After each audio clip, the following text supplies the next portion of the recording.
Happy to welcome you to University of Iowa Hawkeye softball. A little bit later than normal, but the game started a little bit sooner than they thought. The 9:20 start time actually became about 9:10, and so Michigan is at the plate batting. They've got the bases loaded as Lexi Baer, the leadoff hitter, was out. Strikeout to Julia Jimenez. Hannah Carson then walked. Taylor Bump singled, runners at first and second, and now Lou Allen has also walked, and that brings up Haley Hoganrod. Haley Hoganrod playing center field. Hoganrod a year ago she was played in 23, started of the 23 games, 15 hits and 60 at-bats, a home run and 6 doubles, 24 total bases. She had 6 runs batted in, but with there are 2 out in Michigan's top of the first inning. Hey, this is in Orlando, Florida, where it's 79 degrees presently, headed for an afternoon high in the middle 80s. I'm Jerry Koala bringing you this doubleheader matchup between the Hawkeyes and the University of Michigan Wolverines. Always a great matchup between these two.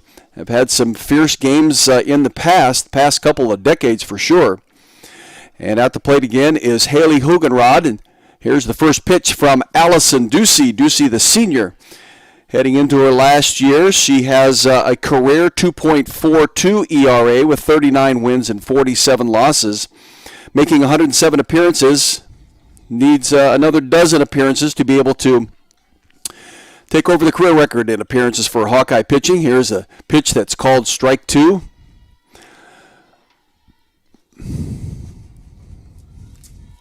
Playing third base today, Sammy Diaz. At shortstop is Ashley Hamilton from Cedar Rapids. At second base, Grace Baines. Kalena Burns is at third base. Riley Sheehy in left field. Bradley Klosterman is in center, and Nia Carter playing right for the Hawkeyes today. Here's a swing and a miss. And that is strike 2 on Haley Hoganrod. Again, we're scoreless. We're just underway, and already Michigan has loaded up the bases. Behind the plate for the Hawkeyes is Marissa Peak.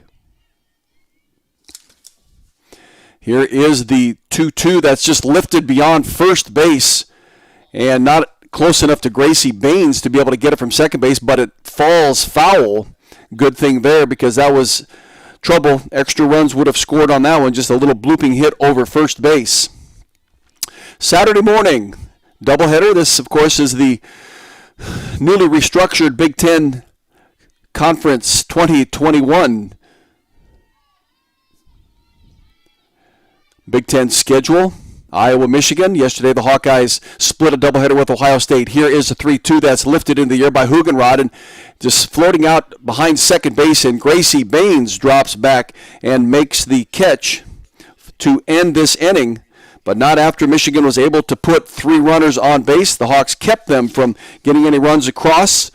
And we'll come to the plate here in the bottom of the first inning. Nia Carter will lead off. Nia had a tremendous game yesterday for the Hawks, going 5 for 7 in the doubleheader and supplying the winning 2-run single, walk-off single in the bottom of the 7th inning in game number 2 against Ohio State yesterday. So she's leading off playing right field. Gracie Baines, who was 1 for 6 yesterday at the plate, playing second base. Kalena Burns had a solo home run in game 1 yesterday, batting third, playing first base. Denali Lecker from Ogden is the designated player today. She's in the cleanup spot. Marissa Peck is behind the plate for the Hawks today and batting fourth.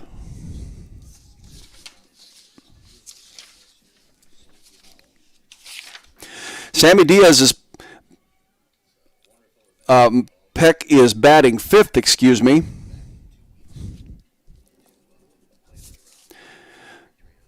Sammy Diaz at third base batting sixth. Ashley Hamilton, as I mentioned, is at shortstop and batting seventh today. Bradley Klosterman playing center field, batting eighth, and Riley Sheehy is in left field, batting ninth today, in support of Allison Ducey in the circle. I've had a chance to watch Ducey since her freshman year, and she just continues to impress as she goes along. Playing any Division I sport is very difficult, especially as a freshman, and Iowa played 6 of them yesterday, but Allison Ducey really was tremendous as a freshman, a 9-15 record then.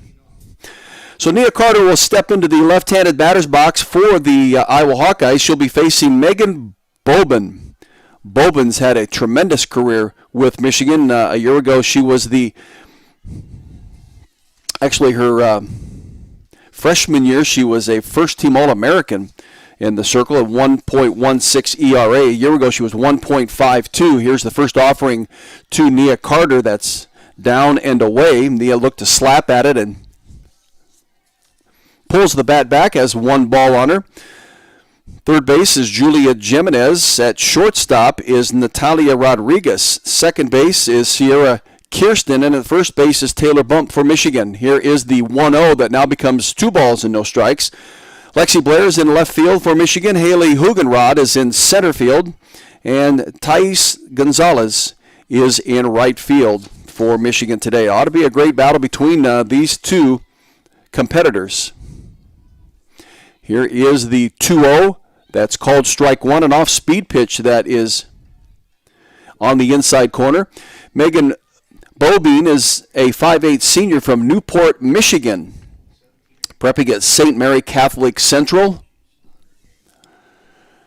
A 2-1 count now on Nia Carter. Here's the 2-1. It's a pitch that's inside on Nia, so Nia up to 3 balls and 1 strike.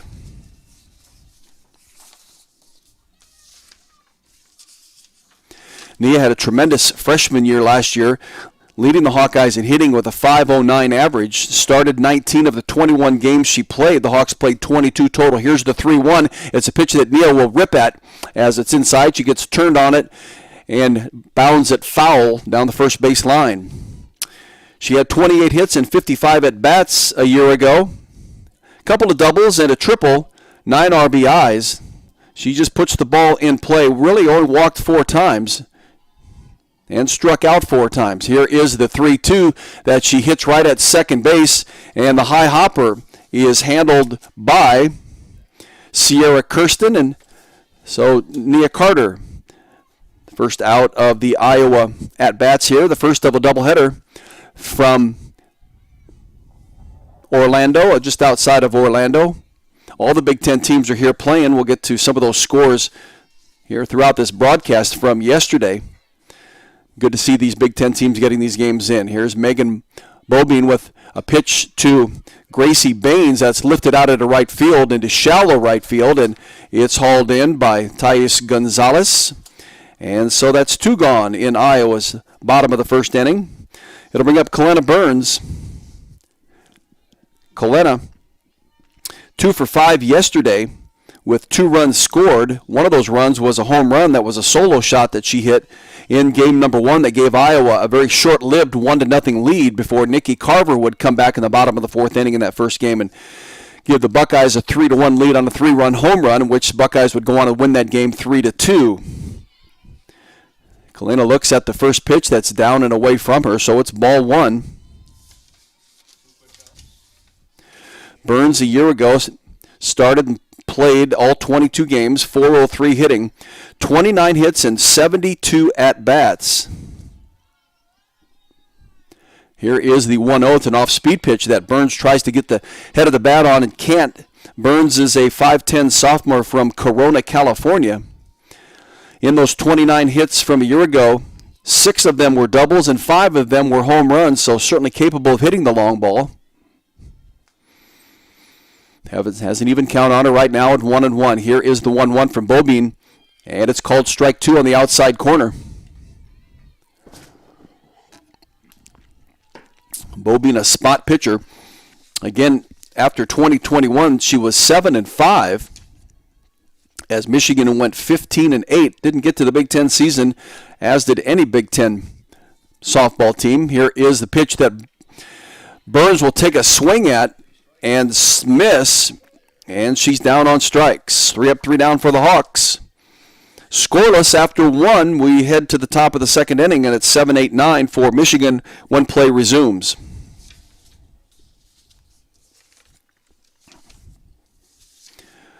Want to remind you about University of Iowa Hawkeye football this coming fall. The schedule is as listed. Iowa's 12 games will begin on the 4th of September at Kinnick Stadium against the Indiana Hoosiers. A very rare start to the Big Ten season early. And then it's 3 non-conference games at Iowa State on the 11th of September in the Iowa Corn Cyhawk Series.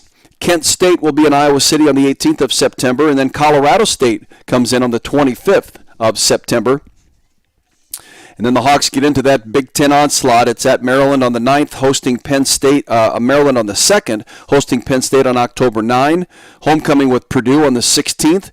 The Hawks have their bye week on the 23rd. Then they go to Wisconsin, at Northwestern, Minnesota, Illinois, and finish at Nebraska on the 26th of November. But that's next fall. Just try to give you a heads up start on ticket purchase as we work our way through this pandemic and try to get things taken care of, mitigated, that we can get back to whatever was normal before, and it'll be a new normal once we do. Sierra Kirsten at the left-handed batter's box working against Allison Ducey. The last time Allison pitched against Michigan was back in 2018,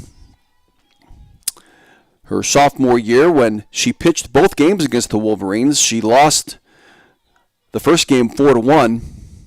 Here is the pitch to Kirsten that's down and in on her. And then she was able to win the second game 4-3 through 7 innings in both of those games. Gave up 4 earned runs in the loss.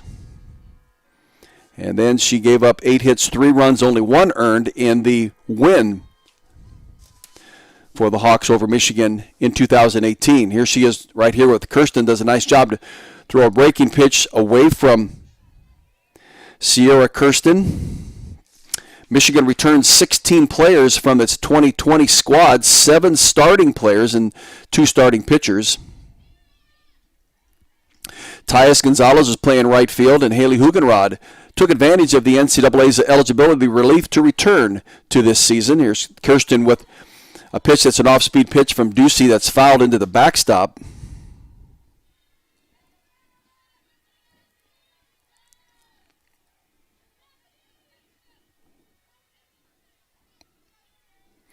Megan Boombean, the 2018 first-team All-American, 2-time NCAA All-Region honorees, including Lexi Blair, the leadoff hitter, and then junior right-handed pitcher Alex Storako. So Michigan with a couple of excellent pitchers to work around a team. This is number 17 team in the country, according to the National Fast Pitch Coaches Association. And now home plate umpire is heading out to Allison Ducey.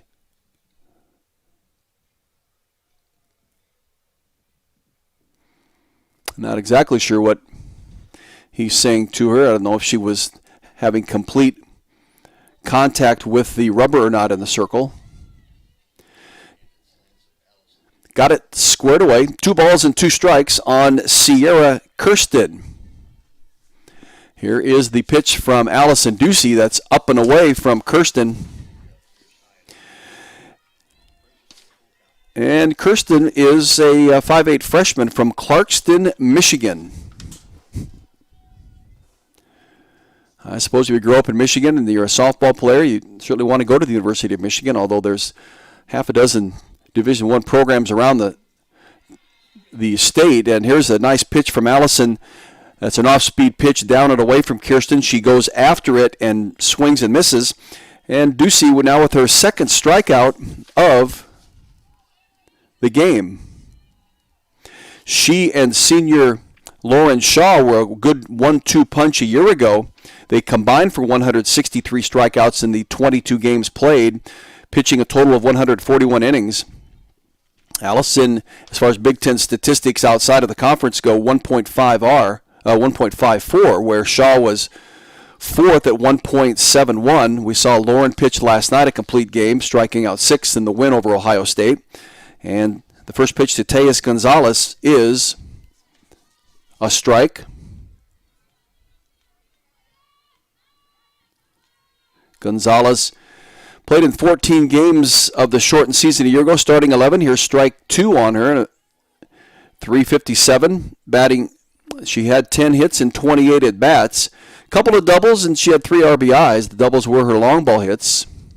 1 ball and 1 strike now on Gonzalez. Again, she exercised the NCAA's restriction on eligibility and came back after her senior season a year ago to play. Here is the 1-1 that's inside. It looks like it may have hit her. And she'll head down to first base.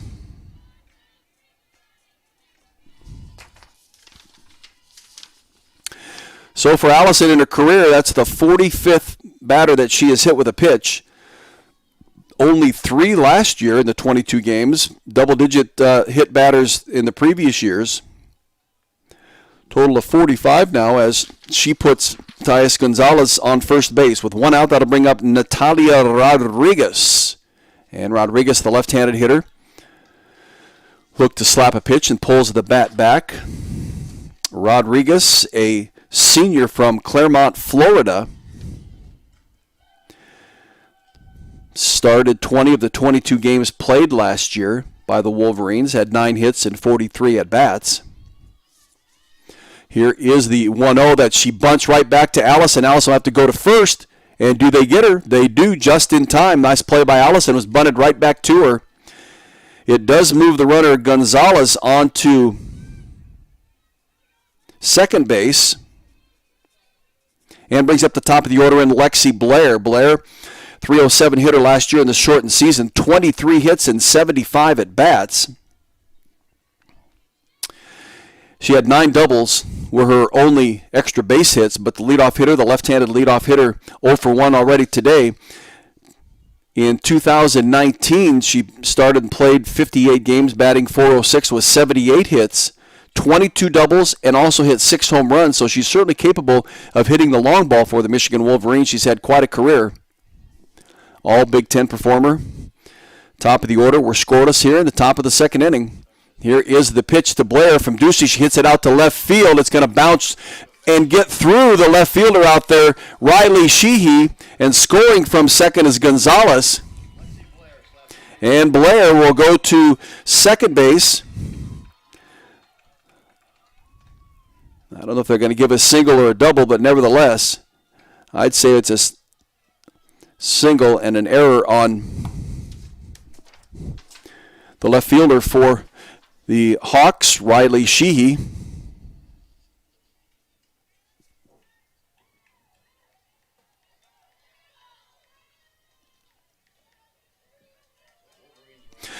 So that'll bring up Julia Jimenez.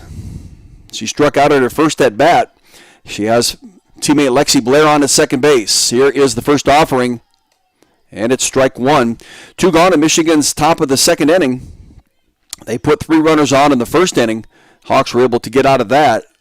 And now they have put a runner on, and Thais Gonzalez, she was hit by a pitch. And on the hit by Lexi Blair, Gonzalez raced around second, third, and then to home for the score. And Michigan leads a 1-0.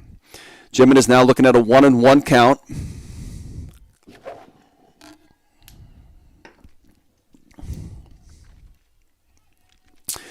Beautiful morning in Orlando, 79 degrees, very light breeze out of the south-southeast. Here is the 1-1. That's fouled back.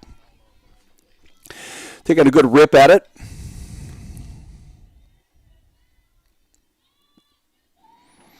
You know, Iowa had to make a very quick turnaround from playing last night. That game ended at just after 9 o'clock, 10 o'clock Florida time. And to be back at the Diamond this morning easily by 6:30. No time to lollygag around to getting back to the hotel. But here they are, wearing their all whites today, facing the Michigan Wolverines. Again, the last time these two teams played was in 2018 when Iowa split with them. That was the year of bad spring weather. Had plenty of snow days that we missed, and one of the games with Michigan was canceled because of the snow and impending snow the next day, so they played a doubleheader to get at least 2 of the games in, and the Hawks and the Michigan Wolverines split that game. 2-1 on the batter, Julia Jimenez. Here's the pitch from Ducey that Jimenez will lift out into shallow center field. And Brodie Klosterman camps underneath it and hauls it in, but the Michigan Wolverines do pick up a run after Tyus Gonzalez was hit by a pitch. She was sacrificed to second, and then Lexi Blair followed that with a single, scoring Gonzalez. And we go into the bottom of the second inning. It's Michigan leading the Hawks 1-0.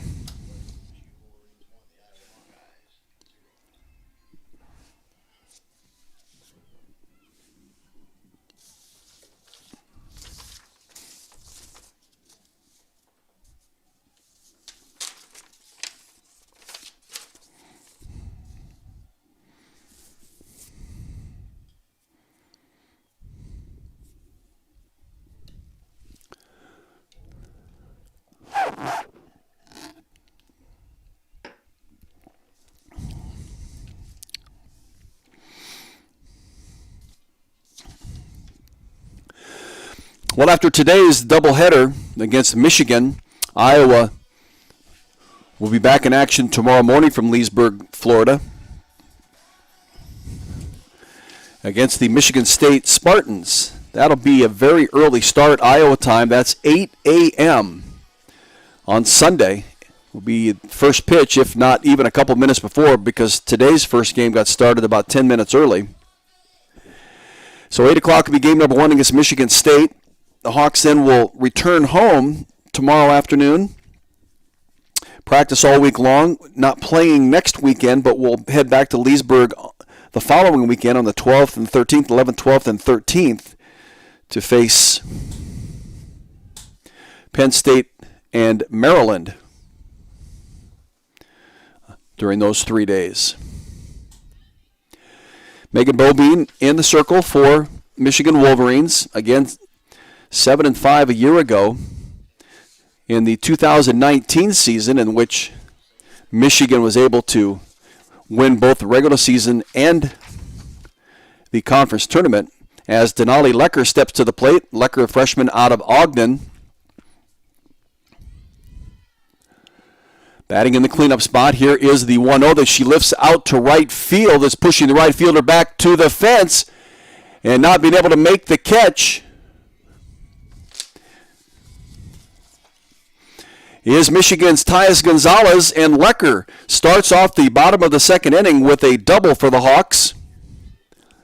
Gets into scoring position, and that'll bring up Marissa Peak, that is, the catcher for the Hawks. Marissa yesterday 0 for 5 from the plate.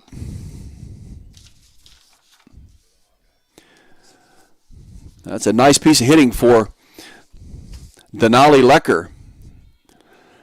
Here's the first offering to Peak, and she has a pitch that's up and in on her. 5'8" freshman from Wentzville, Missouri. Glad you're alongside this morning on this Saturday morning. Hawkeyes and the Michigan Wolverines from Leesburg, Florida. Here is the 1-0 that Peak gets around on, but only gets a little bit of the softball and punches it back to the backstop, and the count goes to 1-1.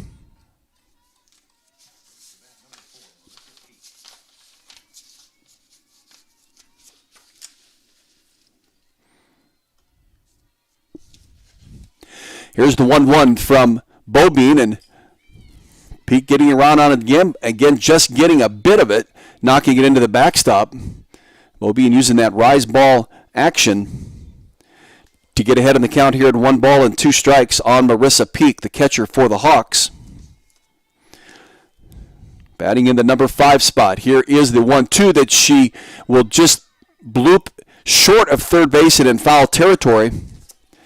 She'll have another chance at a pitch as Julia Jimenez unable to get to it. Count remains the same at 1-2 strikes. 1-0 the lead for Michigan. Bottom of the second inning, Hawks at bat. Game number 1 of a doubleheader between the Hawkeyes and the Michigan Wolverines. Here's the 1-2 from Bobine, and it's a pitch that Peak will swing at and miss, and she's down on strikes. Second strikeout of the game for Megan Bobine. 90 strikeouts in the 23 games played last year, 229 in 2019 when she was 30-6 in 228 innings pitched in 2 years ago in the last full season that college softball had played. Here's the first pitch to Sammy Diaz that's high and tight. Ball one. Denali Lecker at second base as she led off this bottom of the second inning with a double. See if the Hawks can get her around. Here is the 1-0 that's called strike one. You know, this home plate umpire has got a wide strike zone. Yesterday's umpires really had a nice tight strike zone. So now the batters have to expand their view of those pitches that come within the strike zone. Here is the offering. And a pitch that's outside, Diaz doesn't chase. Diaz yesterday was 0 for 4 in Game 1 and 1 for 2 in Game 2, 1 for 6 for the doubleheader against the Ohio State Buckeyes.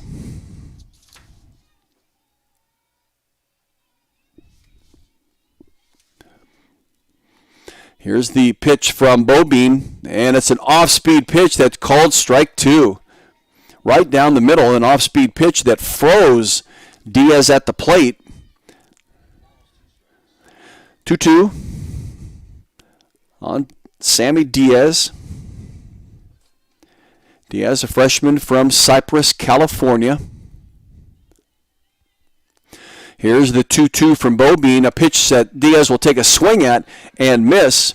So back-to-back strikeouts for Megan Bobine. And that'll bring up Ashley Hamilton, left-handed hitting Hamilton. Pinch hit yesterday in Game 2, did not play in Game 1. She came in and pinch hit for Avery Guy in the fourth inning.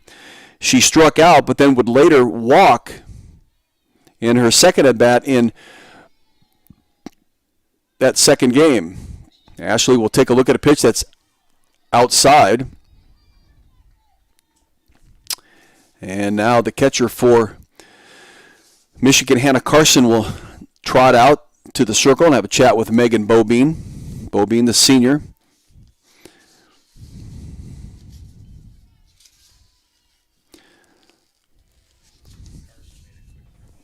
So we got a 1-ball and no strike count on the senior shortstop out of Cedar Rapids Kennedy High School, Ashley Hamilton. Here's the 1-0 that's on that inside corner. It's called strike one. Head coach Renee Gillespie down the third baseline. Aaron Dowd Johnson down the first baseline. Aaron, of course, a former University of Iowa player back in the late 90s, early 2000s, played for Gail Blevins. Here is the 1-1 that now becomes 2 balls and 1 strike.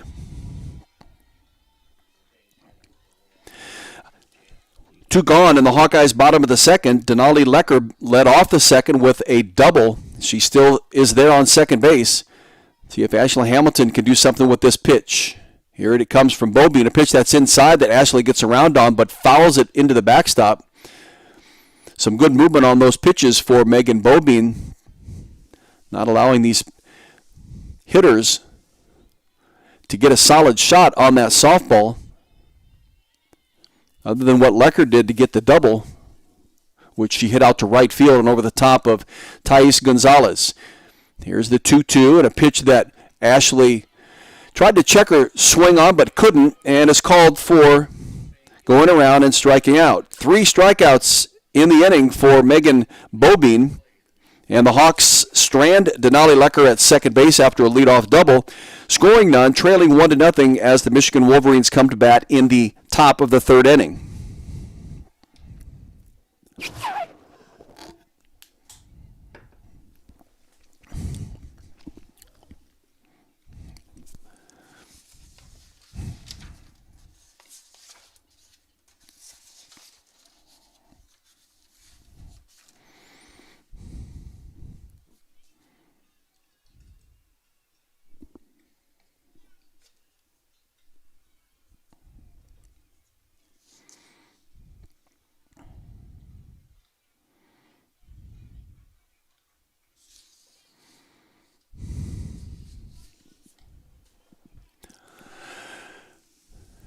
So we head into the top of the third inning. Michigan continues to lead the Hawks in game number 1-0. They were able to scratch across a run in the top of the second inning. Tyus Gonzalez was hit by a pitch, sacrificed to second, and scored on the single by Lexi Blair. Hannah Carson will begin it for the Wolverines, the left-handed hitting catcher.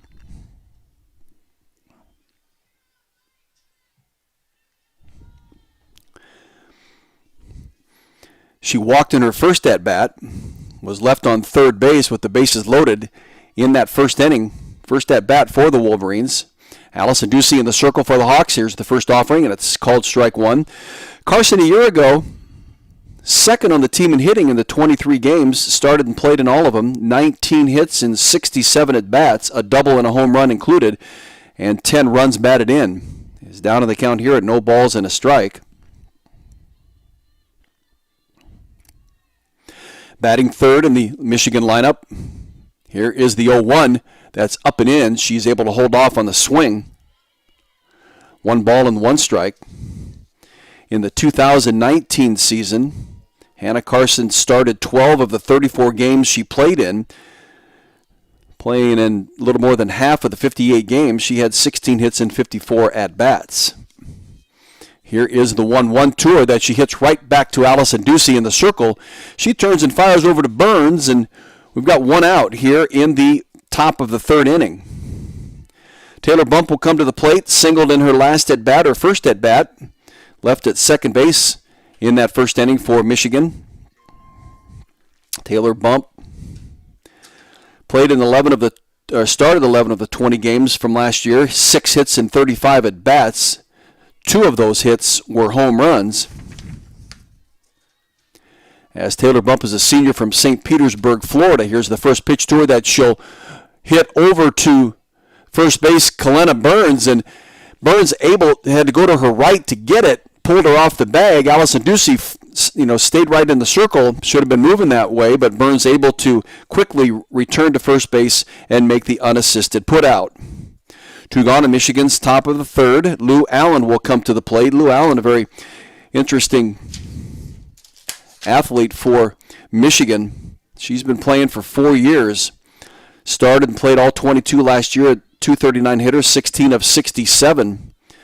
5 doubles and 2 home runs included. Can hit the long ball. She looks at strike one. In 2019, she started one of the 22 games she played. 5 hits and 19 at-bats, a double and a home run included. And in 2018, she started 25 of the 36 games played, 17 of 77, 4 doubles and 3 home runs. Here she lifts one to between first and second base, and Gracie Baines will make the catch and the put out for the Hawks in this top of the third inning. 3 up, 3 down, a quick inning. Quick half inning, that is, for the Michigan Wolverines. Iowa will come to the bat, and it'll be the number 8 hitter, Briley Klosterman, followed by Riley Sheehy, and then it's to the top of the order. 1-0 Michigan after 2.5.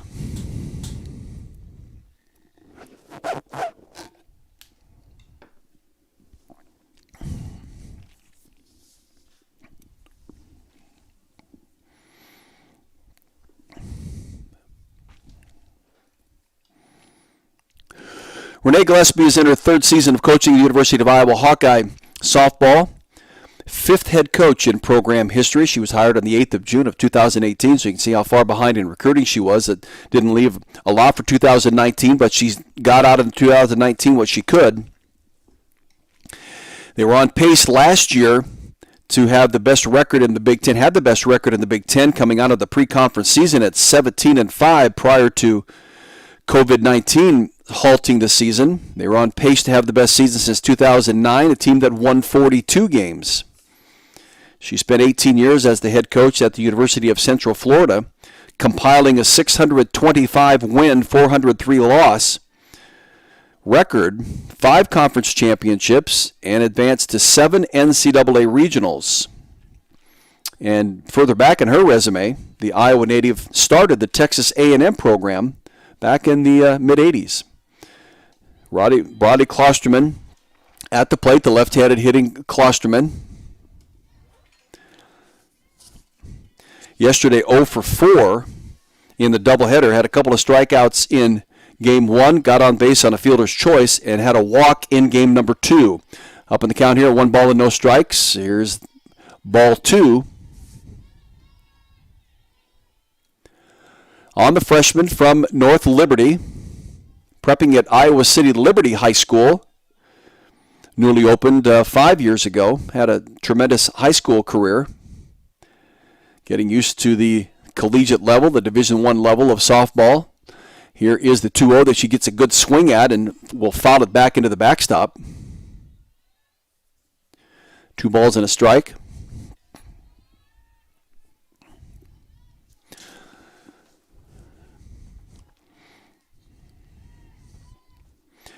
Michigan infield is playing in. Third and first are a step down and 2 steps in from the lines. Short and second are shallow. Here is Bridie Klosterman. She'll rip it right into center field. Good piece of hitting for Bridie Klosterman. Nice line drive swing as she takes the pitch right back up through the middle. And with her first hit of her Hawkeye career, Bridie Klosterman will lead off the bottom of the 3rd inning with a single. That'll bring up Riley Sheehy. Sheehy yesterday was 1 for 2. She walked twice in game 1, had a sacrifice and a walk in game number 2. Third in the team in hitting last year, started 13 of 17 games. Here's the first offering from Bo Bean, and she'll bunt it between Bo Bean and the first baseman. And oh gosh, I thought for sure that Riley Sheehy beat that out. That was very close, but the umpire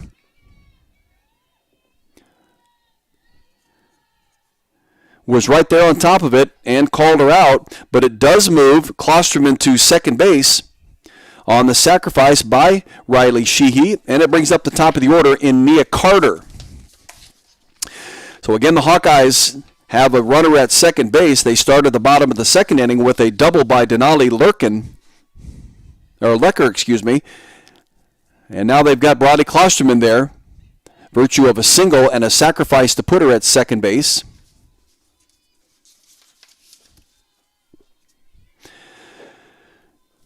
Nia Carter,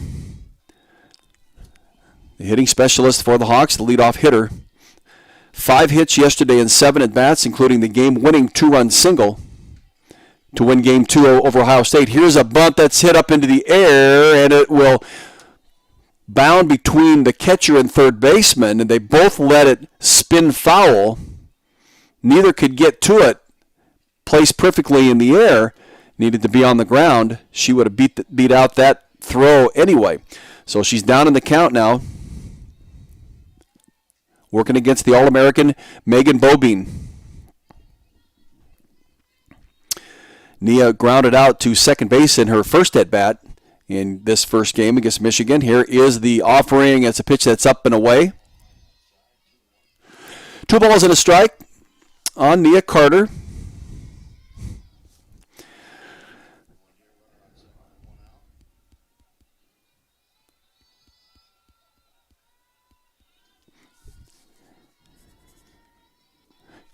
Here is the 2-1 pitch to Carter that she takes a look at, holds off, does not swing at it, and it's outside of 3 balls and 1 strike. In last year's 28 hits and 55 at-bats in the 22 games the Hawkeyes played, Nia Carter had 10 multi-hit games, 3 3-hit games, one against Boston College, against Kansas City, and in their last game against Ohio, here is the pitch that she hits right at the first baseman in a line drive. And it's a nice play by the first baseman for Michigan, Taylor Bump. Nice piece of running by Bridie Klosterman at second base to not get off too far. She dives back and is safe. So Bridie Klosterman remains at second base, and Grace Baines will step to the plate. 5'7" freshman from Kansas City, Kansas. And Baines looks at a pitch that's down and away from her. 1-0, we're in the bottom of the 3rd inning.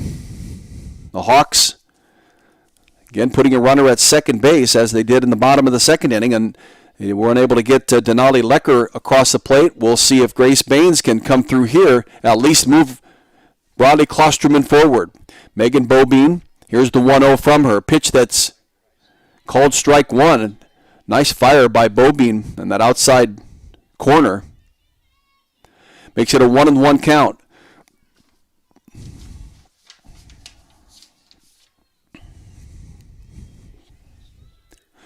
One ball, one strike. Here's the offering from Bobine, and it's an off-speed pitch that hits that outside corner. And it's strike two, so it's 1 ball and 2 strikes on Grace Baines. See if she could be a tough hitter right here. Here's the 1-2 from Megan Bobine. It's a pitch that Baines gets around on and will foul it back into the backstop. Count remains the same. Baines remains in the batter's box with this at bat, and we'll see another pitch from Bobine. 1-0 the lead for Michigan. This is the bottom of the third inning. The Hawkeyes at the plate. Iowa, obviously, the home team in Game 1, will be the visiting team in Game 2. Here comes the 1-2 pitch from Bobine. And another pitch that's fouled off by Grace Baines. Bobine looked like she was going to try to throw it right by her. Wouldn't be surprised if we see an off-speed pitch here. Popcorn clouds in the sky in Orlando. 79 degrees, looking for an afternoon high of 86. The sunny state of Florida. Here's the 1-2 from Megan Bobine. That's up and in on Baines. Does a nice job to hold off on that. So it's 2 balls and 2 strikes on the freshman. One of the 6 freshmen who are seeing lots of activity for head coach Renee Gillespie. We haven't seen Arely Bogar yet. Kit Rocco. Here is the 2-2. That's an off-speed pitch. Knew it was coming at some point. And she fools Baines, freezes her at the plate, and picks up strikeout number 5 in this softball game through 3 innings. Coming to the top of the 4th inning, Michigan will come to the plate with a 1-0 lead over the Iowa Hawkeyes.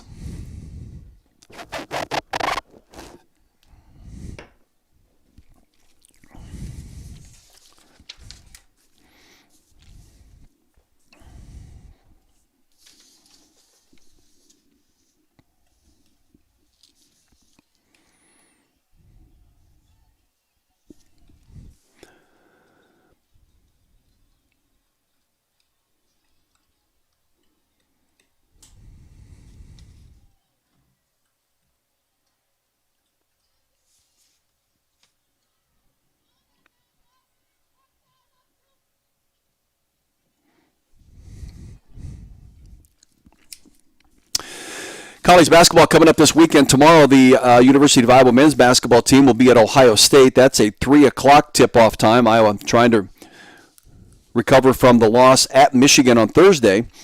Whereas the University of Iowa women will be in action as well in a 2 o'clock game in Madison against the Wisconsin Badgers. The Iowa women coming off a monster win over 12th-ranked Michigan Thursday night, 89-67. Men at Ohio State at 3 o'clock tomorrow. The women at Wisconsin at 2 o'clock tomorrow afternoon. So Haley Hugenrod will come to the plate. She flew out to Grace Baines in her first at-bat at second base, and here's the first pitch that's down and away, called ball 1. Hugenrod was the third out of that top of the first inning where the Michigan Wolverines had the bases loaded with 2 outs, and she's unable to move anybody forward and flies out to Grace Baines. Here she is in the top of the 4th inning, and she'll foul one back, so it's 1 ball and 1 strike. Allison Ducey in the circle. Has had a tremendous career with the Iowa Hawkeyes. Coming into this season, has a total of 587 strikeouts. Has 2 here today. But she's been a very steady performer for 4 years. Here is the 1-1 that's outside. Played her freshman year for Marla Looper, and then 2 years ago in 2000, her freshman sophomore years for Marta Looper, and then 2019 for head coach Renee Gillespie. Here's Ducey on the 1-2 pitch that gets away from Peak. No harm done. 2 balls and 2 strikes.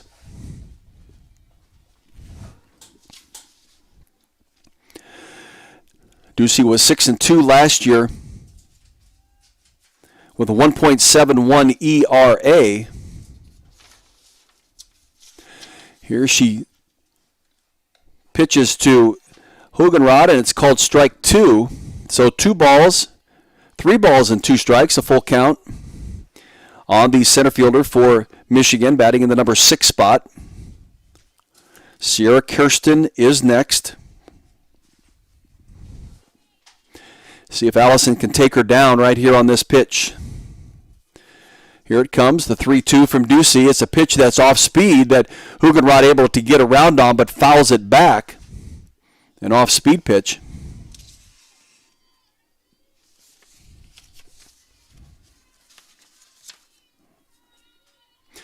Allison 7-2 a year ago with a 1.54 ERA.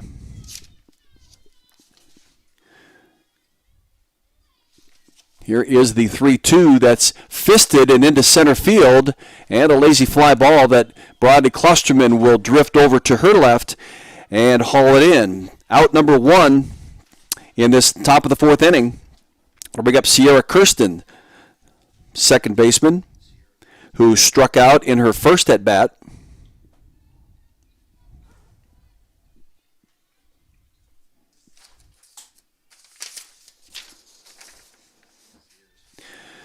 Sierra Kirsten, a freshman out of Clarkston, Michigan, 5'8" freshman.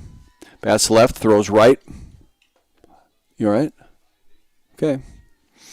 Here is Kirsten and the first pitch is a swing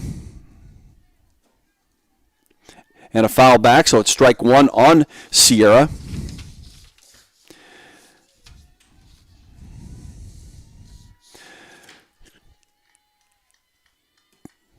Kirsten in the second game, or in game number 1 of yesterday's 4-3 win. Here's a pitch that's inside, so it's a ball and a strike.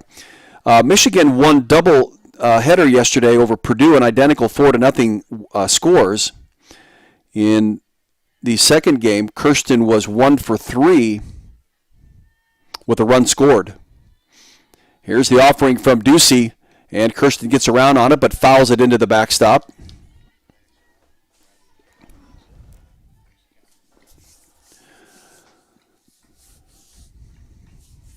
So Sammy Diaz at third.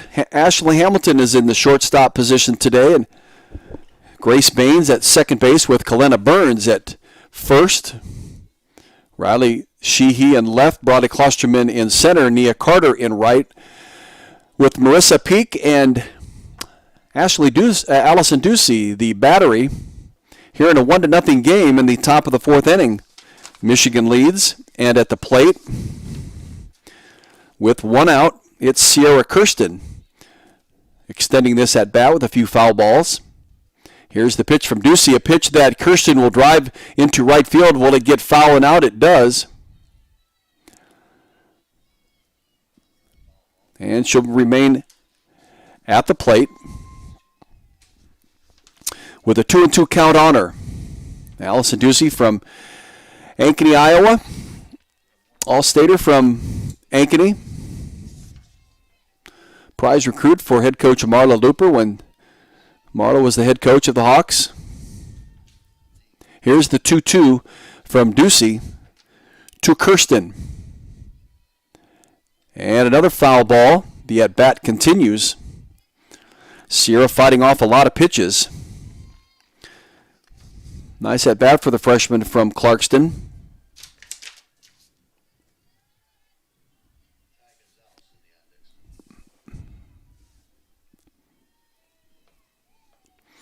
Here comes the 2-2 from Allison Ducey. And it's a pitch that hits that inside corner. Nice placement by Allison Ducey to pick up her 3rd strikeout of the game. and the second out of this top of the fourth inning. Tyus Gonzalez will come to the plate. She has scored the only run of the game. Started the affair back in the top of the second inning with one out. She was hit by a pitch, sacrificed to second by Natalia Rodriguez, and then scored on the single by Lexi Blair. So if the Hawks can get Tyus Gonzalez here, it would end the inning. Here's the first pitch from Allison Ducey, called strike one on that outside corner.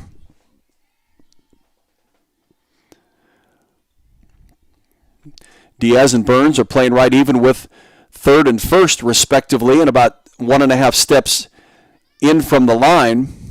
Hamilton shallow at short, as is Baines at second base. Here's a swing and a miss by Gonzalez, and it's strike two. No balls and 2 strikes for the senior, Allison Ducey.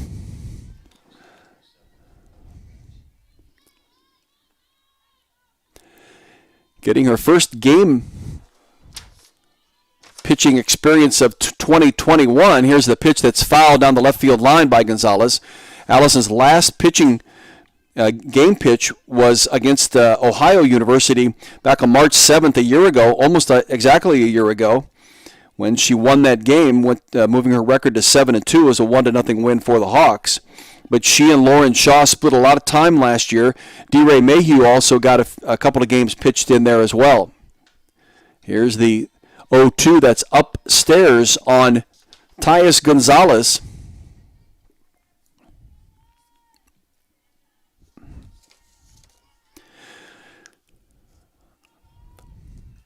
Didn't provide much at the plate yesterday for Michigan in the 2 wins over Purdue. Here's an off-speed pitch that she'll get around, but beat it fouled on the first base line. So she remains at the plate, and this at bat with 2 outs and a 1-2 count on her.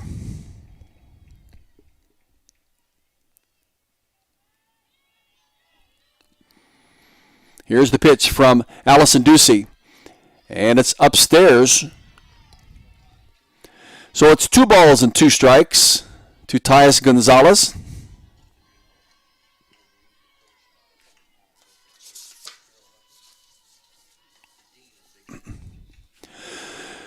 Two balls and 2 strikes on Tyus Gonzalez, graduate student who exercised the NCAA's relaxed rule of eligibility by allowing her to come back. Here's one that she'll lift just over the third baseman's head, right on the inside of the left field line that Sheehy's able to get to, but not before it gets a first bounce. And Gonzalez is on with a base hit.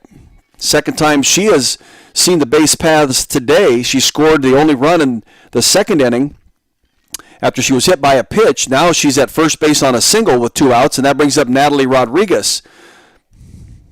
Now Rodriguez will have to swing. Well, she won't have to, but she sacrificed Gonzalez to second base in that first inning. Natalia Rodriguez, a senior from Claremont, Florida, at 5'4". Here is the first pitch from Ducey, and it's called strike one in the outside corner. Natalia started 20 of the 22 games played last year. A .209 hitter a year ago, 9 hits and 43 at-bats. The only extra base hit was a double, so she can put the ball in play. She started and played all 58 games in 2019. Here is the 0-1 that is just off the plate. 1 ball and 1 strike. 2019, Rodriguez was a .303 hitter. 40 hits and 132 at-bats. Extra base hits were 1 double, and she did club a home run in 2019. Here's the 1-1 from Ducey, a swing and a foul back into the backstop. Power versus power, and Allison able to win that. So Allison up in the count of 1 ball and 2 strikes. This is the number 9 hitter in the lineup for Michigan. So really critical for the Hawks to take her down here, not get to the top of the order where Lexi Blair is on deck.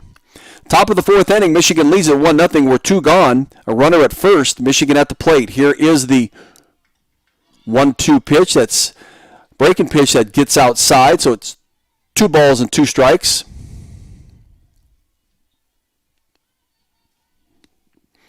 On Natalia Rodriguez.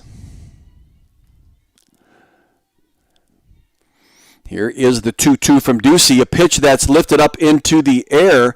We'll go back to Briley Klosterman out in center field, and she'll haul it in, and that will end Michigan's top of the fourth inning at bat with a runner stranded at first base. They still lead it 1-0 as we head into the bottom of the fourth inning. The Hawks will send Kalena Burns, Denali Lecker, and Marissa Peak to the plate in their at bat.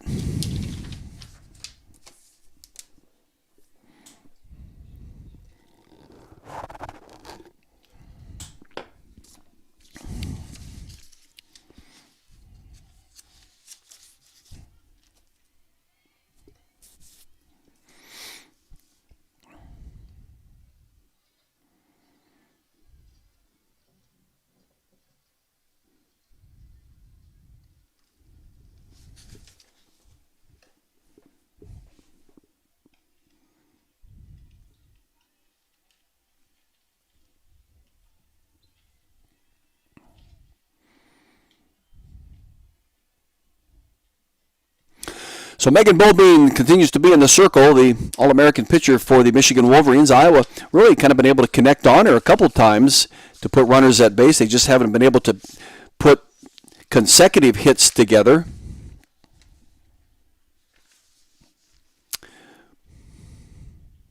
Bobine, one of 16 returners from a year ago. She also from 2019 team that was regular season and Big Ten champion. The year she went 30-6, where she had 8 shutouts, 19 complete games. Here's the first pitch to Kalena Burns. Burns yesterday with a home run in game number 1, and she had a single in the second game, scored a run, also stole the base, so she extended her hitting streak to 11 games, and also on-base streak to 11 games. Here she's swinging a miss, a 1-ball and 1-strike count on Kalena Burns. 29 hits a year ago. She ended last season on a 9-game hitting streak, and as I've just talked about, has extended that already. Here she takes a pitch on the outside corner and swings at it and misses, and quickly down in the count. She did have 8 multi-hit games last year, a 4-hit game against South Dakota State, which was the second to last game. And here's a swing and a miss by Kalena Burns, and she's down on strikes. The second time that she has struck out here today. Last year she struck out a total of 8 times. That's the first strikeout of her this season. Brings up Denali Lecker, who doubled in the bottom of the second inning, was stranded at second base. The freshman from Ogden looks at a pitch that's strike 1. Denali, named after the Denali National Park area of Alaska.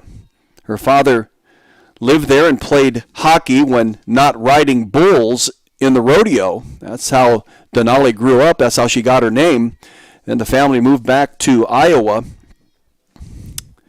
where Denali settled in at Ogden and enjoyed a fabulous high school career with Ogden, winning a state title a year ago in Class 2A. She was the pitcher on that team, so she really comes to Iowa with some excellent position credentials.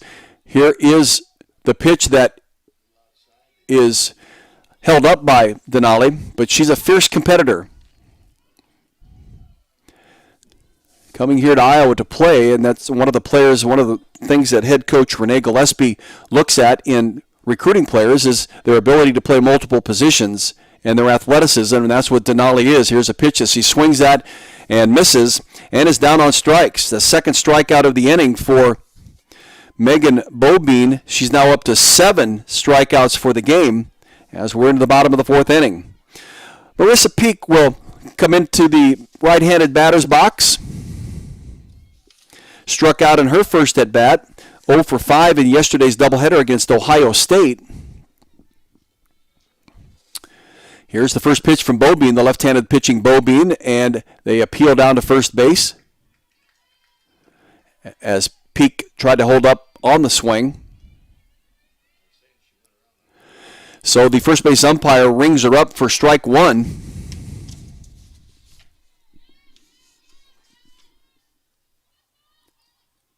Here is the offering to Peak, an off-speed pitch that she takes a swing at and misses.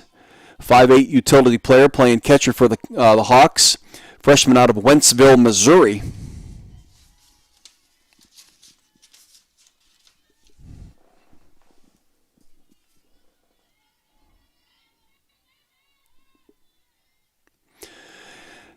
Here's a swing and a miss, and Megan Beaubien mows down the Hawks with 3 strikeouts. She's up to 8 for the game, and the Hawks go down in order 1-2-3, putting nobody on base, scoring no runs. They've not had a run in this game. They trail 1-0 as we head into the top of the 5th inning, and Michigan will put the top of the order at the plate.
So the Michigan Wolverines come to the plate here in the top of the 5th inning. Leading this game 1-0. It'll be Lexi Blair starting things off.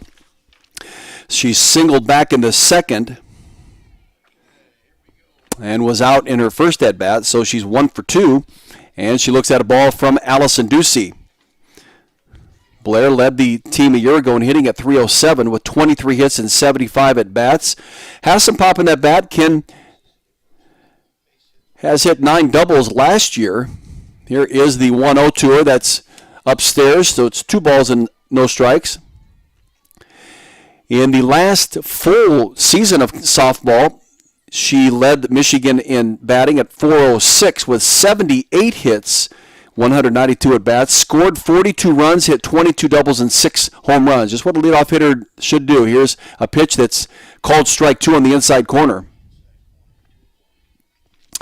2 balls and 1 strike on Lexi Blair, the junior from Winter Garden, Florida.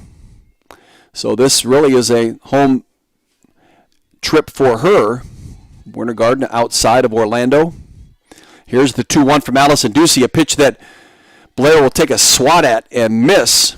And it's 2 balls and 2 strikes.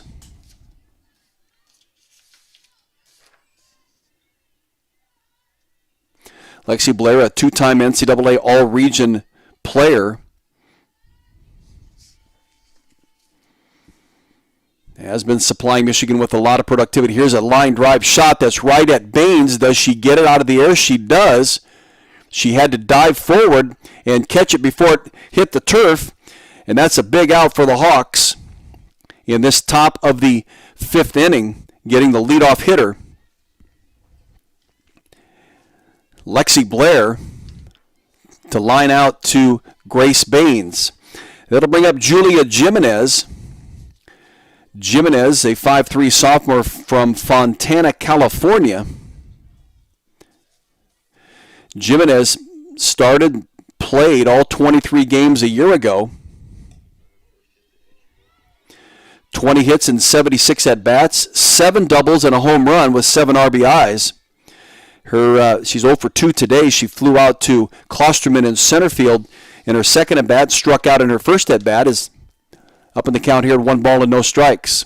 Here's the offering from Ducey, a pitch that Jimenez will get around on and foul it into the backstop.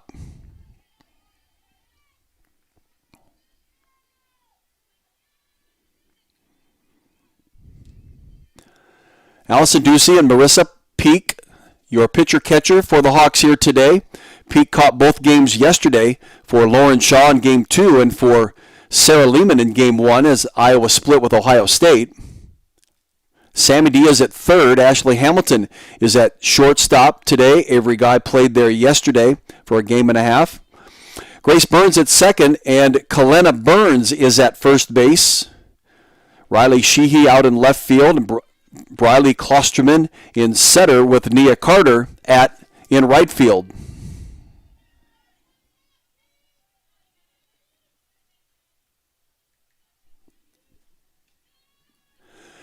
Here is the hit that Klosterman can't get to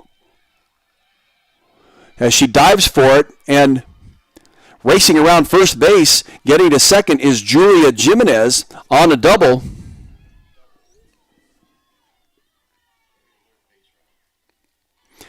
She was racing around first base. She saw Briley Klosterman diving for it, but couldn't get to it. It rolled past her. She was able to get to it, but by that time, Jimenez is already on her way to second, diving into second base ahead of the tag. It was a very close play, but the umpire right on top of it to call it safe. Brings up Hannah Carson, who grounded back, bounced back to Allison Ducey in her last at-bat in the top of the third inning.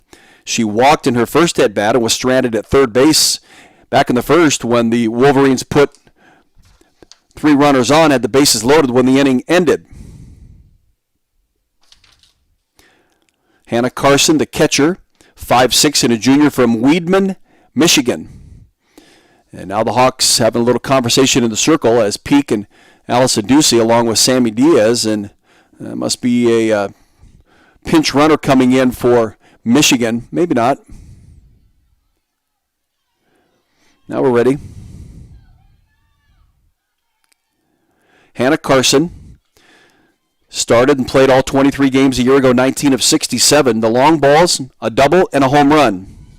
So she can put it in play. Runner at second on the double, that is Julia Jimenez. And the first pitch is outside.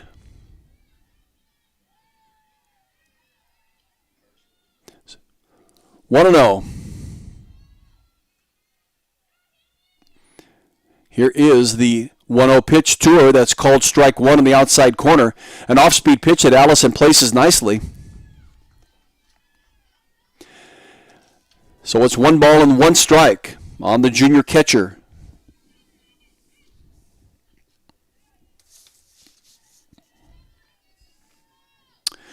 Did not provide much from the plate in yesterday's doubleheader sweep of Purdue. Here's the 1-1 from Allison Ducey, nearly the same spot as the previous pitch, just a little bit outside. 2 balls and 1 strike.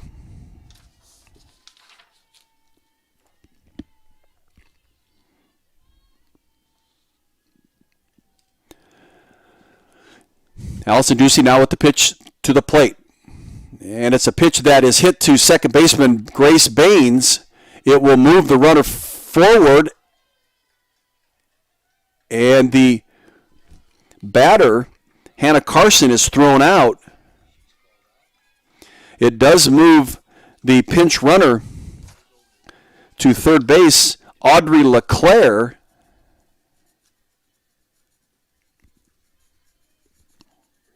Pinch running for Julia Jimenez. LeClaire, a 5'8" sophomore from Phoenix, Arizona.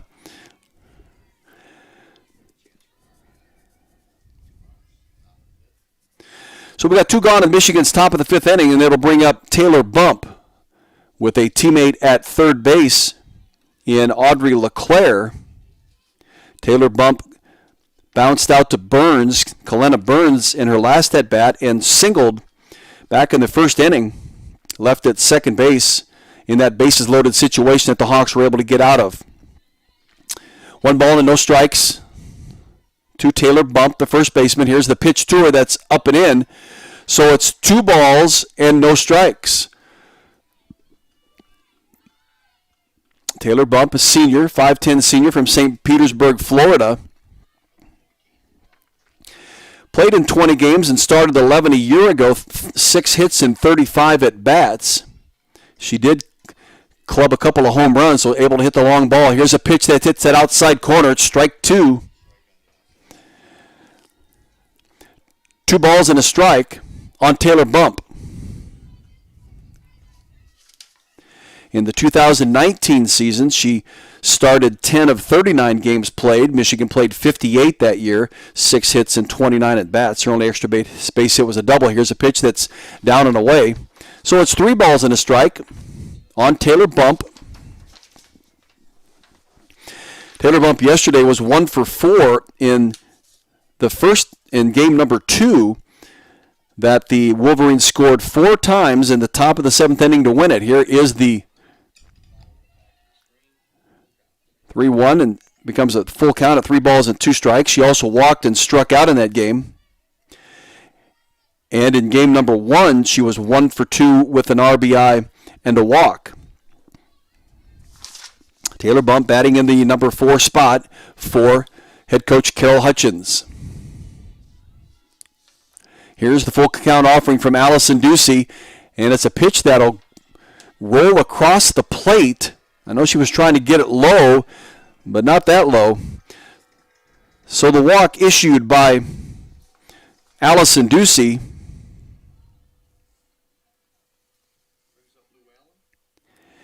is her 3rd of the game to go along with 3 strikeouts, and it'll bring up Lou Allen. Allen walked back in the first. She was left at first base in that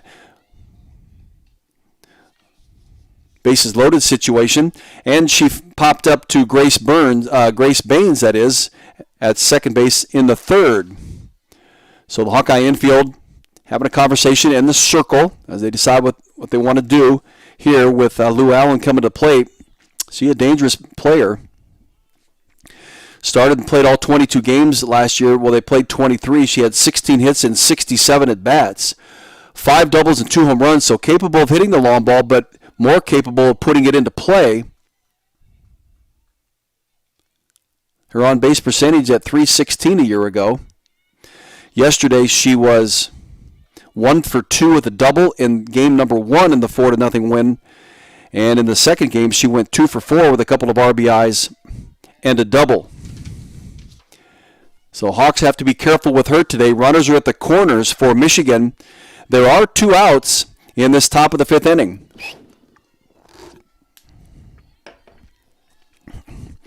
Here's the pitch from Allison Ducey that is swung on and missed by Allen.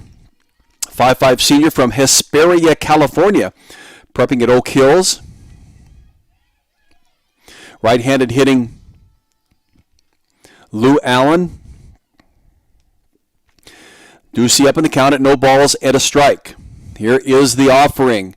A pitch that is swung on and hit out into center field where Briley Klosterman will bring it in. And that will end the Michigan Wolverines' top of the 5th inning, but they leave 2 in the corners. Still lead this game 1-0 heading into the bottom of the 5th inning.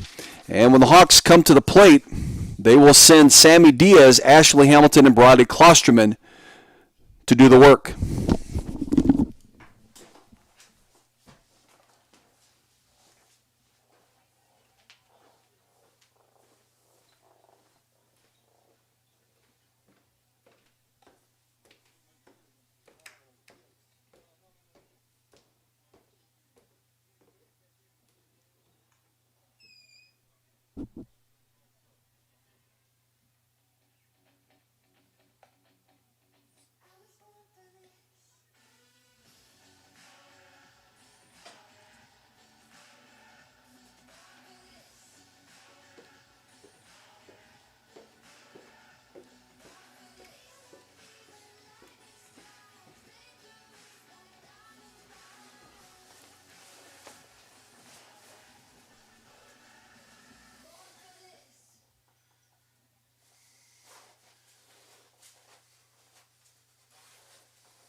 Well, we're reaching a critical stage of this softball game. The Hawks trailing Michigan 1-0. We're moving to the bottom of the fifth inning. The Hawks do still have 3 at-bats.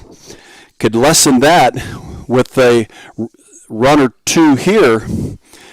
And maybe another run in the bottom of the 6th inning. It'll be Sammy Diaz leading it off. She struck out in her first at-bat, the third baseman. Freshman from Cypress, California. She looks at strike 1 from Megan Bobine.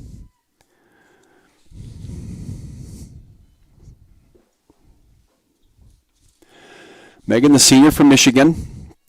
All-American, All-Big Ten performer. Here is the offering from Bobine, the 0-1 that Diaz will swing at and miss, so it's strike 2.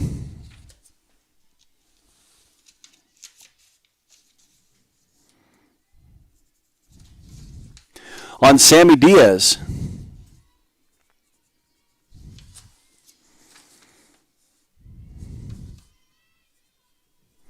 Here's the 0-2 that Sammy swings at and goes down on strikes. And that, my friends, is the 9th strikeout of the game for Megan Bobine. First out of the bottom of the 5th inning.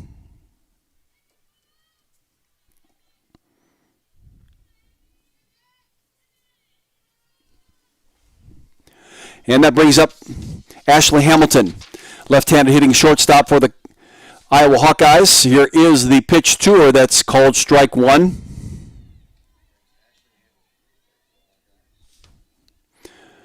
Came in the middle of the second game yesterday, batted for Avery Guy. She struck out then, but did draw a walk in a second at-bat in that game number 2 in the win over Ohio State. Here's Hamilton with a swing and a miss. Good cut at it. Megan Bobine has really good movement on her pitches, good off-speed and good movement in that off-speed pitch too, so she can baffle hitters, which she's done with Ashley Hamilton so far. Here is the offering to Hamilton. Just misses up and in.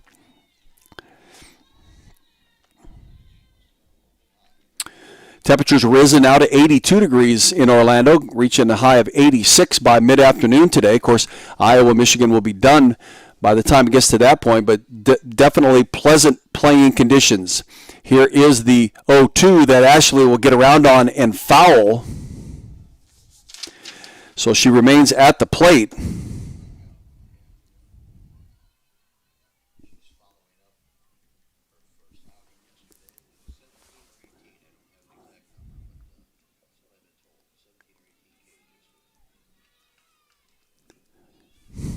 Here's Bobine's pitch that hits that outside corner. And Ashley Hamilton becomes strikeout victim number 10 on the day for Bobine. Bobine pitched game number 1 yesterday when Michigan scored 4 times in the bottom of the 3rd inning. She struck out 19 Boilermakers in that game number 1. She did hit 1 batter and walked 1. So she certainly is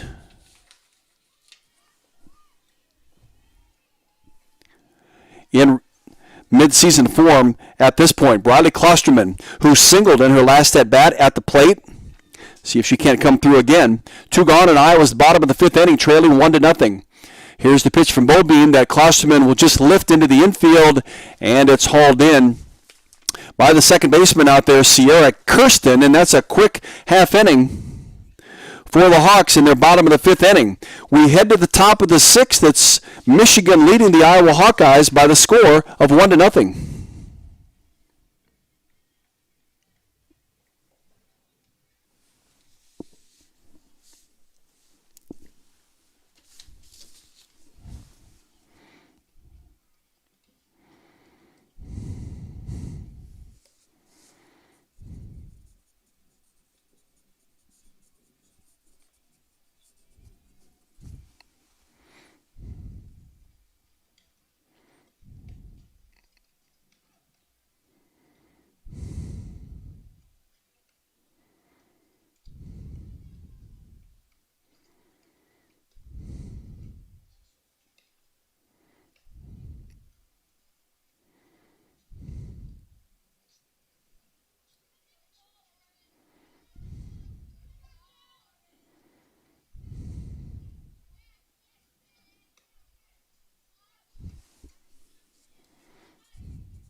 So the Michigan Wolverines come to the plate with Haley Hugenrod, the left-handed hitting Hugenrod. She is actually, we're going to have a pinch hitter for her. And for the Michigan Wolverines, it'll be Lauren Essman.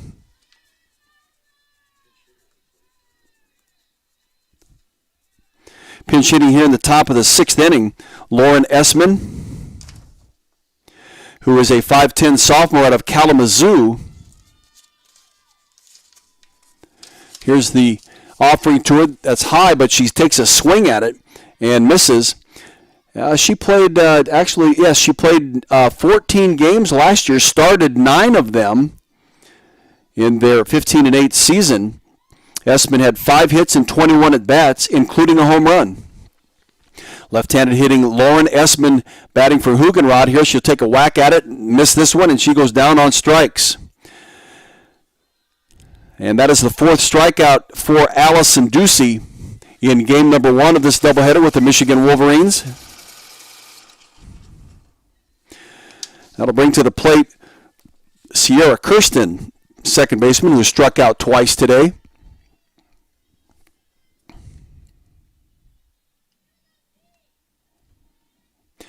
And here's the first pitch to Kirsten from Allison Ducey. She looks at a pitch, hits that outside corner, and it's called strike 1. Michigan ranked number 17 in the first National Fast Pitch Coaches Association softball poll, the only Big Ten team in the top 25. Ohio State receiving some rankings. Iowa split with Ohio State yesterday, receiving points for rankings, that is. Northwestern as well. Northwestern's got a nice softball team. The number 1 team is UCLA, the Bruins, out of Los Angeles. Perennial national title contender. Got a ball and a strike on Sierra Kirsten. Here she squares to bunt right back to Allison Ducey, but she will beat out the throw. A drag bunt, if you will.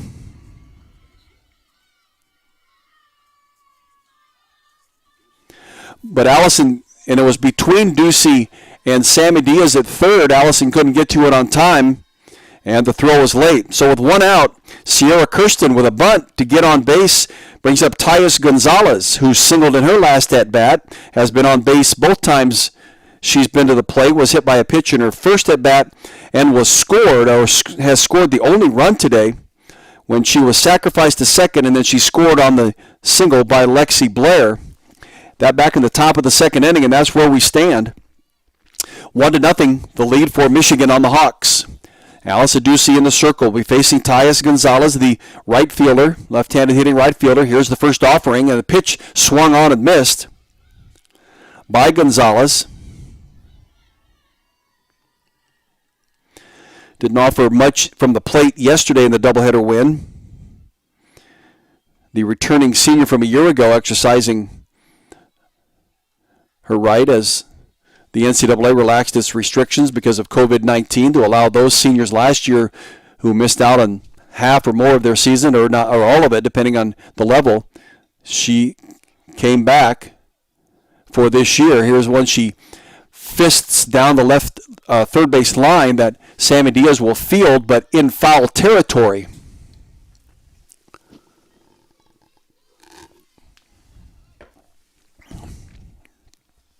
So no balls and 2 strikes on Gonzalez. 1 gone in the top of the 6th inning. Michigan has a runner on first. Here is the offering from Ducey, a pitch that's outside. 1 ball and 2 strikes.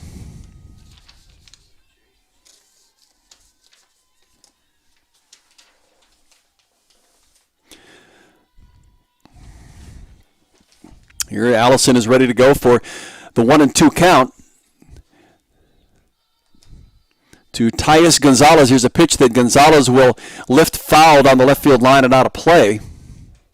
Count remains the same at 1 ball and 2 strikes. See if Allison can bring an end to this at-bat with a good pitch here and not allow the runner at first base, Sierra Kirsten, to advance. The number 9 hitter, Natalia Rodriguez, awaits in the on-circle deck. Here is the pitch that's called strike 3. Nice pitch by Allison Ducey. Hits that inside corner, and it's strikeout number 2 of the inning, number 5 for Allison in this first game of the doubleheader. That'll bring up Natalia Rodriguez, who flew out to Klosterman to end the top of the 4th inning.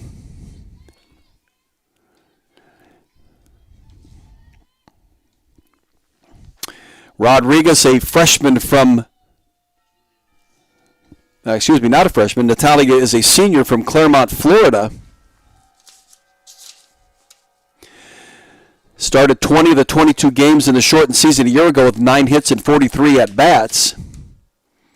In 2019, she played every game with a 58, 40 hits and 132 at-bats, batted .303. Can put the ball in play, batting number 9 in game number 1 for Michigan here. Here's the pitch from Allison Ducey off the plate. Top of the 6th inning, Michigan able to get a run back in the 2nd inning, and that's where we stand at this point. 2 very good pitchers in a duel here today, Allison Ducey and Megan Bobine. Here is the offering to Natalia Rodriguez, and on the pitch, Kirsten heads down to second base, and from the catcher's stance, Marissa Peak fires one right through the center that nearly hits Allison Ducey. She had to duck out of the way, and then in trying to make the tag at second base was Grace Baines. Almost got the speedy Sierra Kirsten. Kirsten now at second base with the stolen base, and here is a pop-up at home plate that will end the inning. So Michigan puts another runner on, but unable to get additional runs, and the Hawks will come to bat in the bottom of the 6th inning, continuing to trail 1-0, and it'll be Riley Sheehy followed by Nia Carter and Grace Baines.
So we head into the bottom of the 6th inning.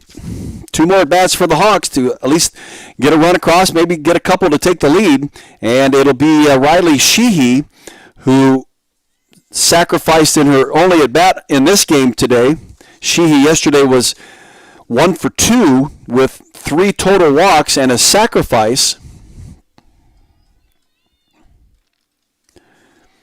The number 9 hitter. See if the Hawks can get something going on Megan Bobine. Here's the first pitch from Bobine. That's away. Riley Sheehy had 3 multi-hit games a year ago, all 2-hit games.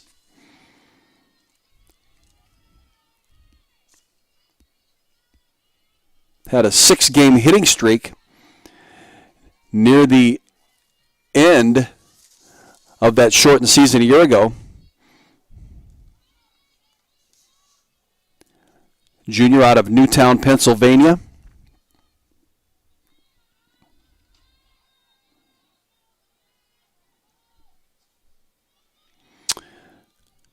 Had a double and a triple last year. Here's the pitch to her. That's called strike.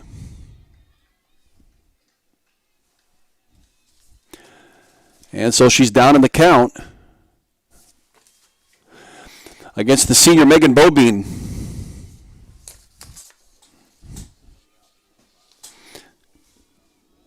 One ball and two strikes on Riley Sheehy. Here's the offering from Bobine, called strike three. Hit that outside corner. Riley laid off it, thinking it was outside, but the umpire had other ideas.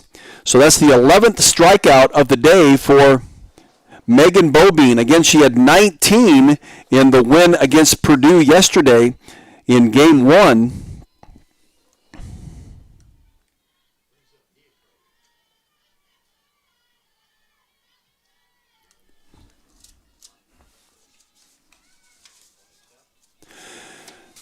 Here's Nia Carter bunting her way onto first base on the first pitch. So she continues her hitting streak. Actually, she was thrown out, Tried to drag bunt it.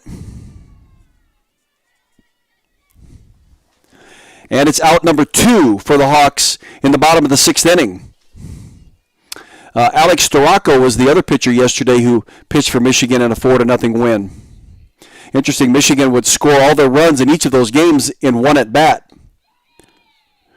And at the plate is Grace Baines.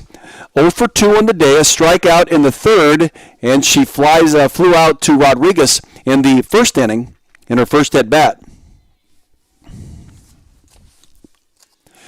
Megan Bobine with the offering.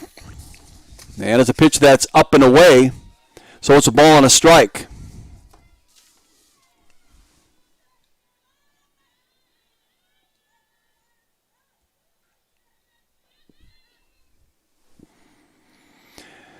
Grace Baines, a freshman from Kansas City, Kansas, getting her start here with the Iowa Hawkeye softball program. She lifts one out into right field that Tyus Gonzalez will camp underneath and make the out. Final out of this bottom of the 6th inning. We're through 6. It's Michigan 1 and Iowa nothing, with the Wolverines coming to bat.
So the Michigan Wolverines come to bat here in the top of the 7th inning, leading by the slimmest of margins at 1-0, but it's the top of the order in Lexi Blair.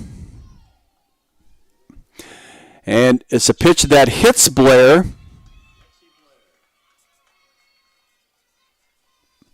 And she hustles down to first base. Allison coming in high and tight on her and hits her with the pitch. That'll bring up Julia Jimenez, who doubled in her last at-bat.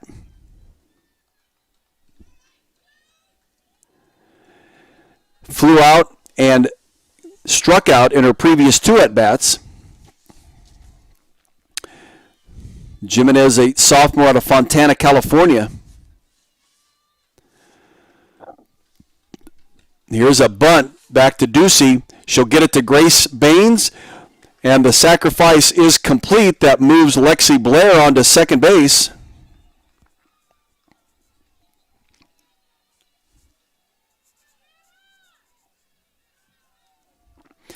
Nobody, 1 out. here in Michigan's top of the 7th inning. And it brings up Hannah Carson. Carson bounced out to second base and back to Ducey in her previous 2 at-bats and walked in her first at-bat. Here's a pitch that hits that inside corner, and it's strike 1.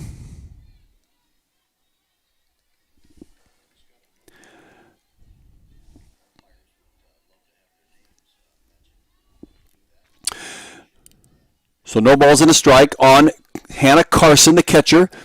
Here's a pitch that's just off the plate on the outside, so it's a ball and a strike on Hannah Carson, junior out of Weidman, Michigan.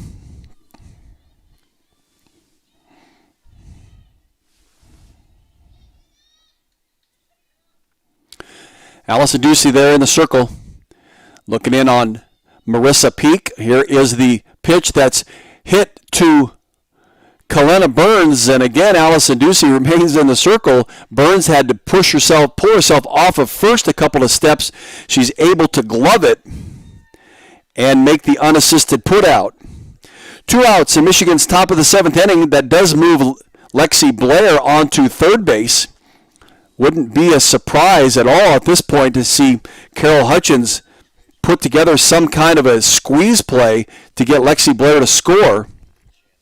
Taylor Bump at the plate, maybe not most notable for bunting and running, but with the infield that Iowa's playing, they are the corners are one step behind first and third base, and Ashley Hamilton and Grace Burns playing a little bit deep at second and third, trying to keep a ball from getting out of the infield.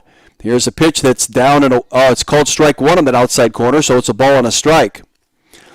Bump singled in her first at-bat, bounced out to Kalena Burns in her second at-bat, and walked back in the 5th inning. Was stranded at first base. And even counted 1 ball and 1 strike. We're in the top of the 7th. Michigan leads 1-0. And here is a hit that goes between Hamilton and Diaz, and that will score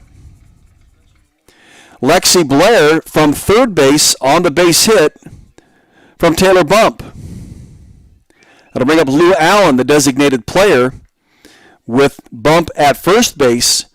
And just the additional run is a little bit of breathing room for Michigan. Allen has flown out twice and walked back in her first at-bat. Now a 2-0 lead for Michigan. Here's the first pitch from Allison Ducey, a pitch that's lifted into the air, and the catcher, Marissa Peak, will get it. A few steps left of home plate. That will end the inning, but Michigan does pick up another run to take a 2-0 lead into the bottom of the 7th inning. When the Hawks get to the plate, they'll begin the 7th with Kalena Burns, followed by Denali Lecker and Marissa Peak. We'll see if that doesn't result in a run or two. They need 2 to tie, 3 to win. Michigan 2, Iowa nothing.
So the Hawks will send Kalena Burns to the plate, or am I looking at D-Ray Mayhew? I believe it's D-Ray Mayhew is going to be, no, it's Kalena.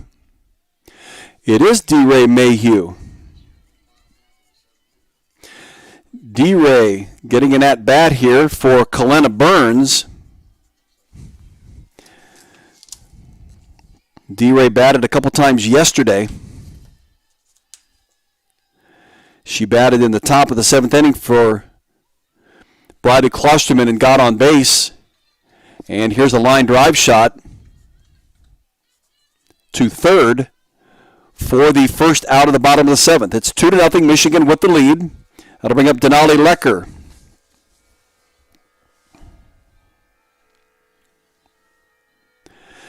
Denali on the day doubled back in the 2nd, struck out in the 4th, and needs to get on base here for the Hawks to have a chance to tie or take the lead. Here is the first pitch from Megan Bobine, and it's called strike 1. Left-handed pitching Bobine, right-handed hitting Lecker. Lecker from Ogden, Iowa, just outside of Ames.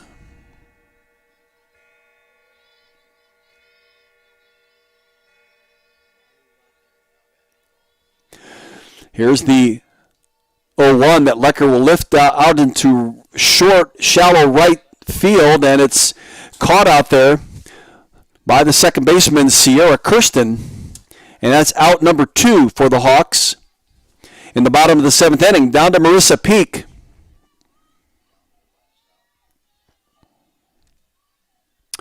And head coach Renee Gillespie looks like it's going to make a switch here. It's like Milkowski will be stepping into the batter's box. Lindy Milkowski.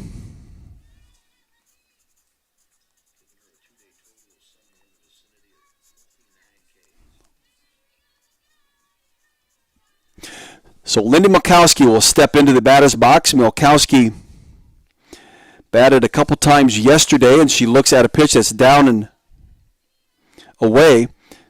She walked and scored a run in game number 2, and she pinch hit in the 6th inning and struck out in game number 1. Here is the 1-0 that becomes now 1 ball and 1 strike.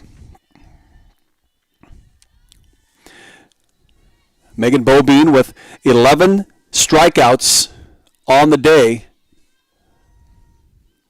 to lead Michigan into this 2-0 lead. Here is an off-speed pitch that Milkowski will say went around on. She tried to hold up, but she was unable to.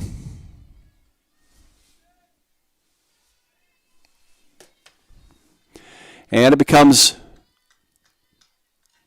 down to one of the last pitches.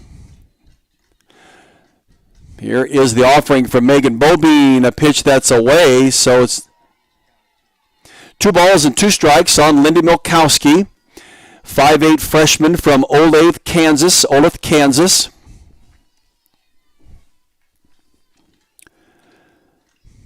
See if she can't put the bat on this pitch. Here it comes from Bobine, and it's a pitch that is swung on and missed, and that's strikeout number 12 on the day for Megan Bobine, and that ends the game. Michigan 2, Iowa nothing in game 1 of this doubleheader, and we'll take about 20 to 25 minutes between games to get started for game number 2. And we'll get things started as they will redesign the diamond, drag it, realign it, and we'll get set for game number 2 between the Hawks and the Michigan Wolverines. Iowa now goes to 1-2 on the season, splitting the doubleheader with Ohio State yesterday, losing game 1 today to Michigan. We'll see if the Hawks can salvage a split with the Wolverines in game number 2. That'll be coming up here shortly. 2-0 to win for the Michigan Wolverines.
Okay, we're getting ready for game number 2 between Iowa and Michigan this morning from Orlando, Florida, Leesburg, Florida, just north and west of Orlando, about a half hour away.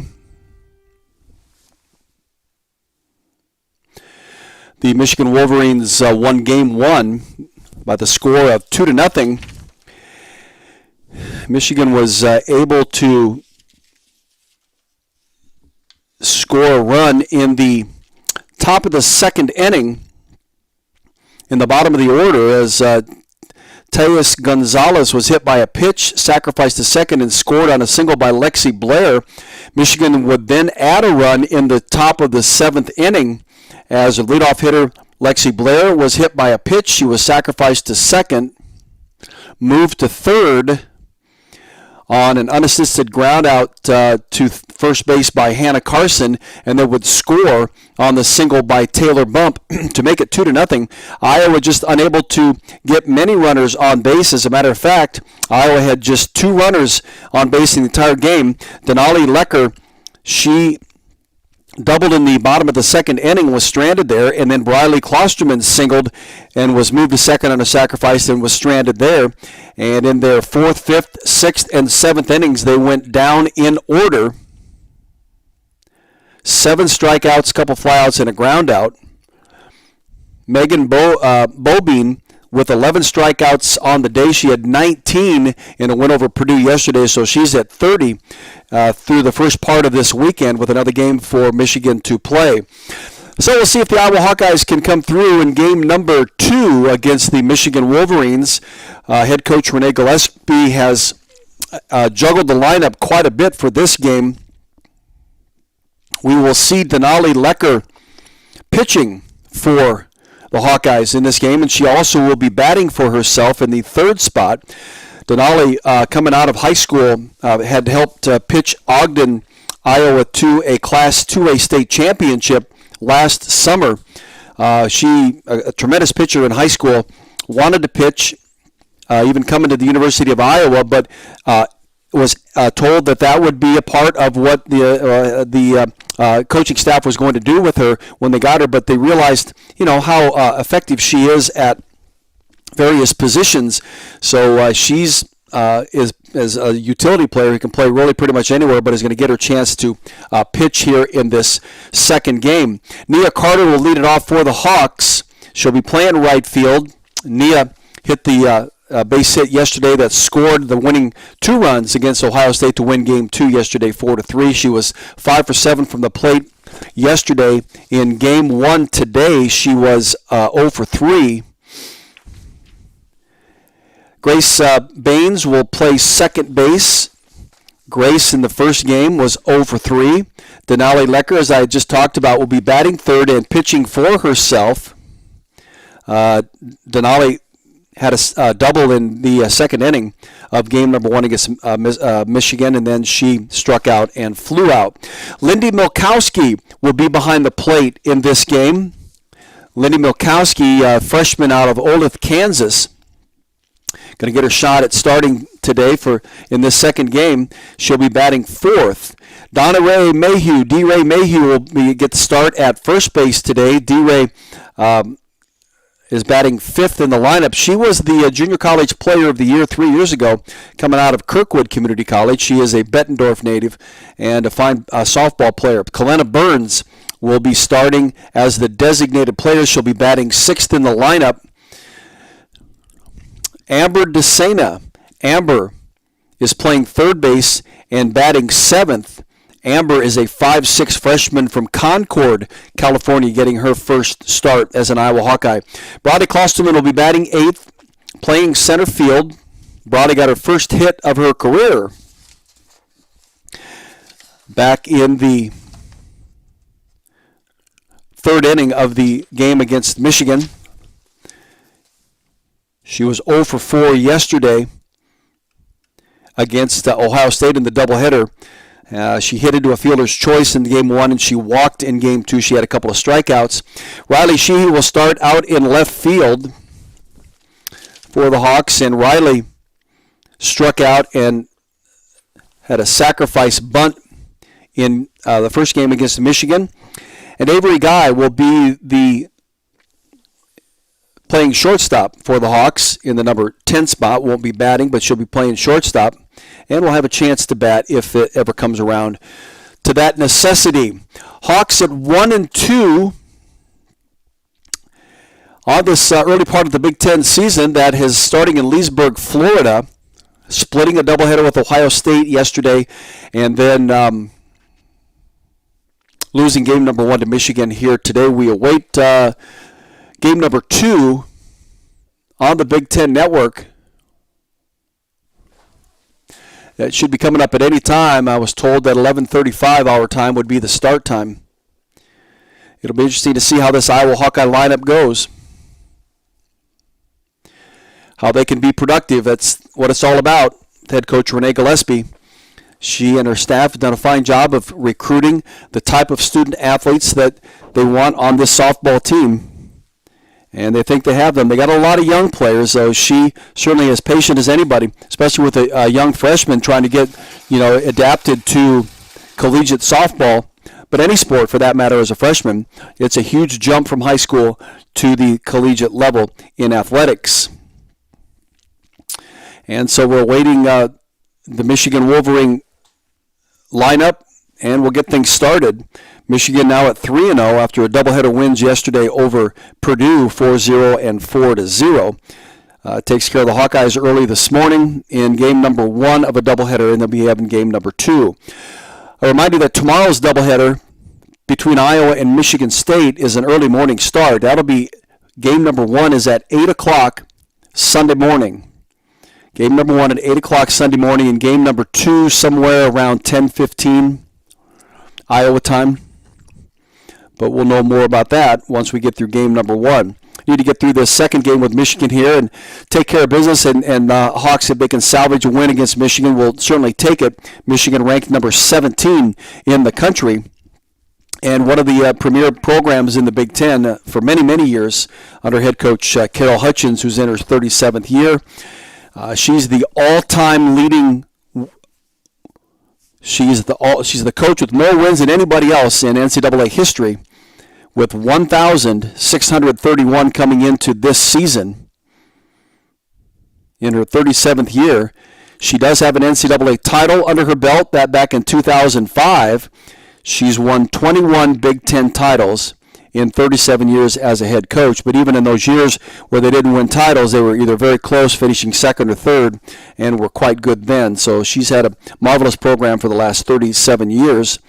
She and Gail Blevins coached together back at Indiana before Gail had come to the University of Iowa back in 1987. So game number 2 between Michigan and Iowa is just ahead on the Big Ten Network.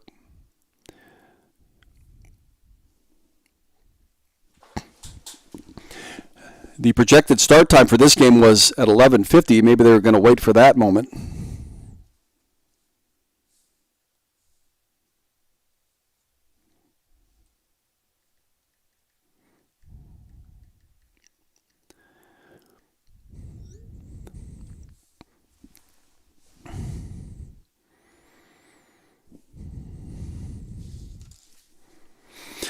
We've got some sports news for you. Again, the Iowa men's and women's basketball teams playing tomorrow. The women are in Madison to square off against the Wisconsin Badgers. That's a 2 o'clock start.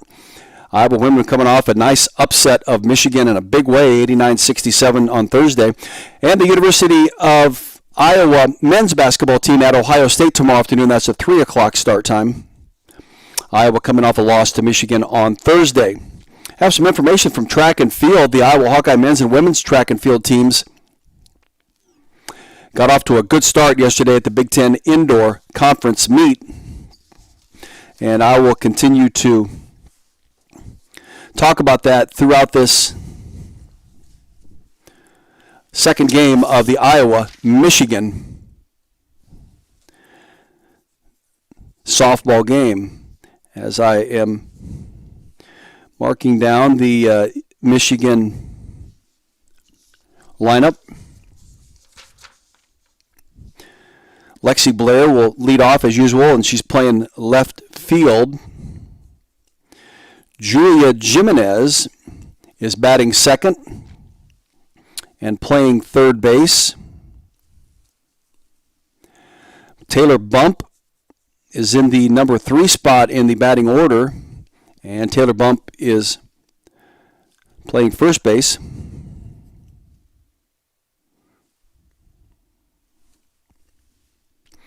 Chandler Dennis getting a start in this game for Michigan, and she is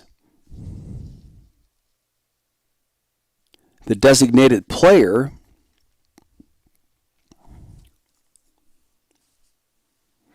Sierra Kirsten is batting fifth and playing second base. Kiki Toll getting a start today. And Kiki Toll is batting in the number 6 spot and is catching this particular game. Batting seventh is Haley Hugenrod. And Hugenrod is in center field. Batting eighth is Lexi Voss. 5'8" sophomore from Palos Park, Illinois. Lexi Voss is playing right field. Batting ninth is Natalia Rodriguez.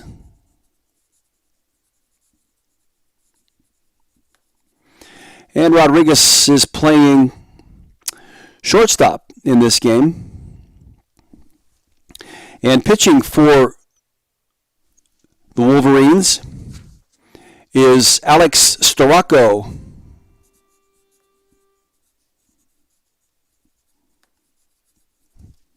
She'll be pitching. The designated player is Chandler Dennis. And as soon as we get confirmation, we're ready to go with game number 2 of Michigan and Iowa. Michigan able to punch out a 2-0 win over the Hawks in game number 1. We'll see if the Hawks can return the favor in game number 2 with a different lineup. Denali Lecker will be pitching for Iowa in this game. Lindy Mulkowski behind the plate. Donnie Ray Mayhew is at first base. Kalina Burns moves from first base to the designated player. Avery Guy will be playing shortstop. Riley Sheely in left. Bradley Klosterman is in center, and Nia Carter will be playing right field with Grace Baines at second base. Head coach Renee Gillespie has some talent that she wants to work with, putting them in spots where they can be successful. She needs to get. She's looking for a consistency in the lineup and in for the batting order and in what they're doing in the field. So we still await the arrival of game number 2 of Michigan and the University of Iowa. In other Big Ten scores, yesterday, Illinois swept a doubleheader from Rutgers 6-1 and 8-0. Indiana split with Nebraska. The Hoosiers win game 1 3-1. Nebraska took game 2 4-2. Northwestern with a pair of shutout wins over Michigan State 5-0 and 5-0. Michigan, whom we talked about, with a pair of identical shutout wins 4-0 and 4-0 over Purdue. Minnesota defeated Maryland 2-1. And Wisconsin defeated Penn State 4-0. Today's games have Maryland at Illinois, or Maryland facing Illinois, Nebraska and Michigan State, Rutgers against Northwestern, Indiana, Wisconsin, Ohio State and Minnesota, and Purdue playing Penn State today. And, of course, we have Iowa against Michigan in the doubleheader. from Leesburg, Florida, just outside of Orlando. Large softball complex. But definitely perfect for what softball needs to have right now. They have numerous teams like the league, like the Big Ten, to come down and play there so they can get some games in. The teams that are in the South can play on their own diamonds because they don't have the same kind of weather that is going on in the upper Midwest right now.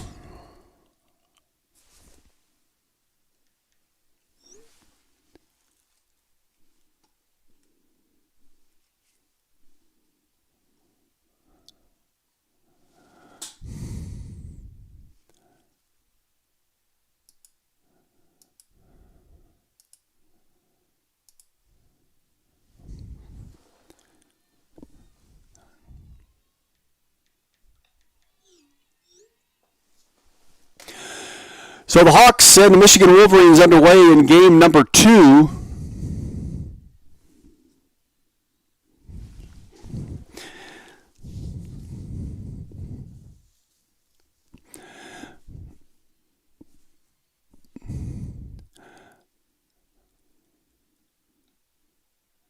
And here is a ball that is bounced to D-Ray Mayhew. It gets Julie Jimenez.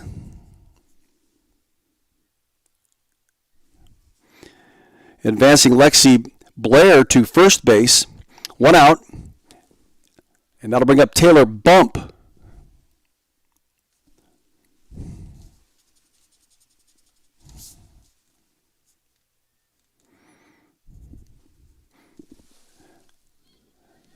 There's the first pitch. This is Chandler Dennis, excuse me.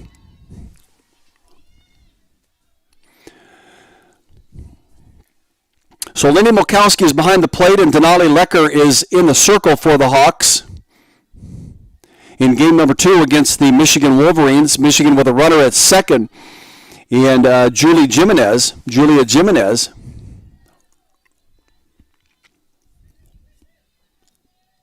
Ground crew has done a nice job to get this field ready to play for game number 2.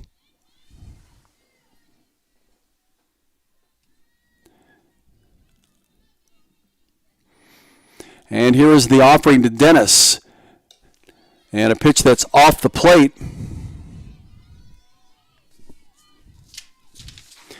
For Chandler Dennis. She's a 5'9" sophomore from Suwanee, Georgia. She played and started only 1 game last year. She has had only 1 at bat, so this really officially is her start. Here's one that she'll bounce right back to Lecker, who will toss it over to D-Ray Mayhew, and that ends Michigan's at-bat.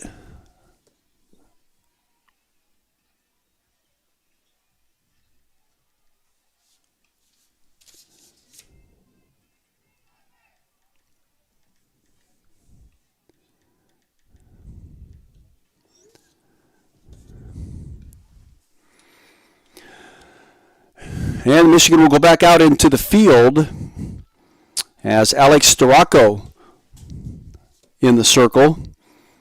2.43 ERA last year. She was 8-3 in that 15-8 season. 11 starts, 4 complete games, pitched 75 innings.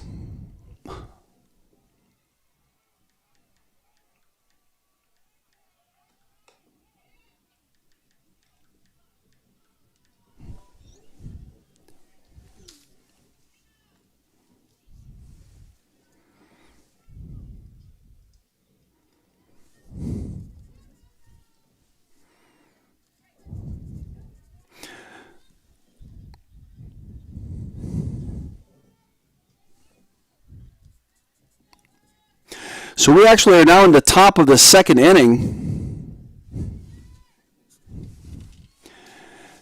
A little communication mix-up. And the Hawks come to the plate. Milkowski, who's playing catcher in game number 2, is at the plate. Again, she pinch hit in the games against Ohio State. She also pinch hit in the first game against Michigan. She was the 12th strikeout victim of Megan Bobine. She pinch hit in game number 2 against Ohio State and walked and scored. One of the 2 scores, the 2 runs that scored to win the game against Ohio State. And she also pinch hit in the 6th inning of game 1 in which she struck out.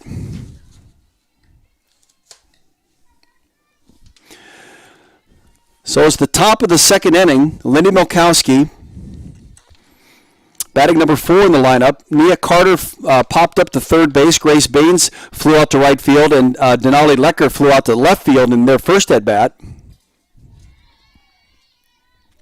Milkowski hangs tough in this at-bat, bouncing one off the backstop.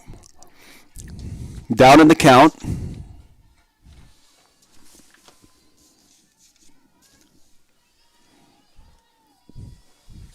Storako in the circle for Michigan. Here's the pitch that's out and away, so it evens the count.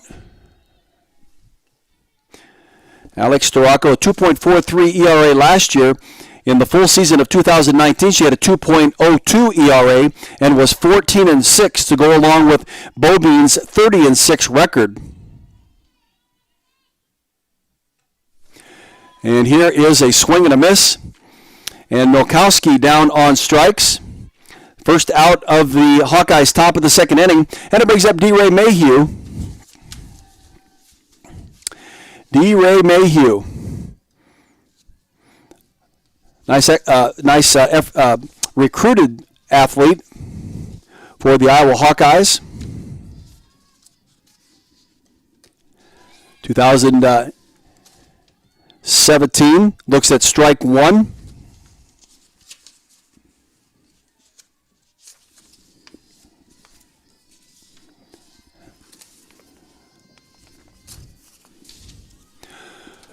Here's the 0-1-2 that she swings at and misses, and she's down in the count at a ball and 2 strikes.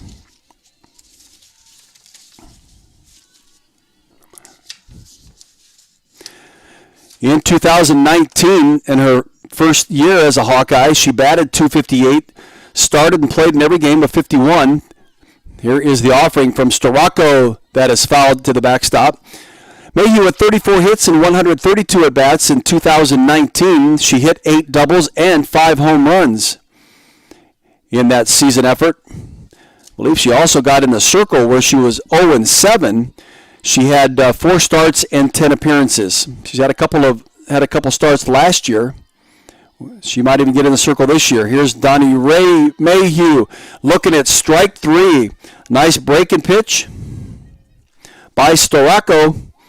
And the Hawks now with 2 outs in their half of the 2nd inning. It's the top of the 2nd inning. And that'll bring up Kalena Burns.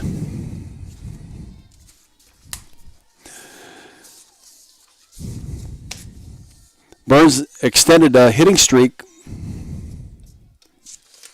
which was at 11, ended in the last game. She was 0-for-3 in that game. She struck out twice, and then was pinch hit for by D-Ray Mayhew, who flew out, popped up to third base in her at bat.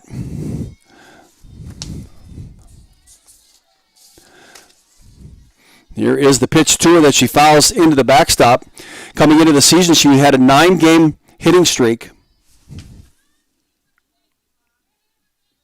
A 9-game hitting streak, with 5 of them multi-hit games. She had a 4-hit game against South Dakota State last year on the 6th of March. She has had a 3-hit game, that against Coastal Carolina early. Here's another pitch that she'll swing at and bounce back into the backstop. So Kalena Burns hanging tough in this at-bat. The 5'10 sophomore out of Corona, California.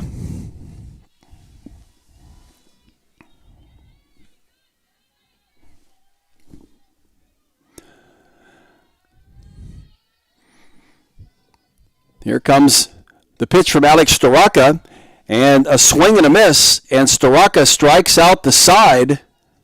Hawks go down in order for the second consecutive time, and Michigan will come to bat in the bottom of the second inning in a scoreless game. Men's and women's track and field, as I talked about, the indoor track and field meet is underway from Geneva, Ohio. 3 days that started yesterday, had the heptathlon, pentathlon, and the Hawks did very well as Peyton Hawk won the pentathlon, which is a 10 event competition, and he set a school record with 5,749 points. And he's the first in Hawkeye history to win the pentathlon. In other events, Wayne Lawrence finished first in his section of the 400 meters and will be in the finals of the 400 meters. He ran a 46.9. Colin Jefferson also qualified for the final with a 48.4 effort. On the women's side, Nyla Perry and Tisa Roberts, both in the women's 400 final. Perry ran a 54.4 and Roberts ran a 54.7. Mallory King won her heat of the 800 meters in a 2:07.4 time and is in the finals for that. That's just underway outside of Columbus for the Big Ten Indoor Track and Field Championships. Michigan comes to the plate. Sierra Kirsten, the batter. Sierra 1 for 3 in game number 1 in the 2-0 win for the Michigan Wolverines.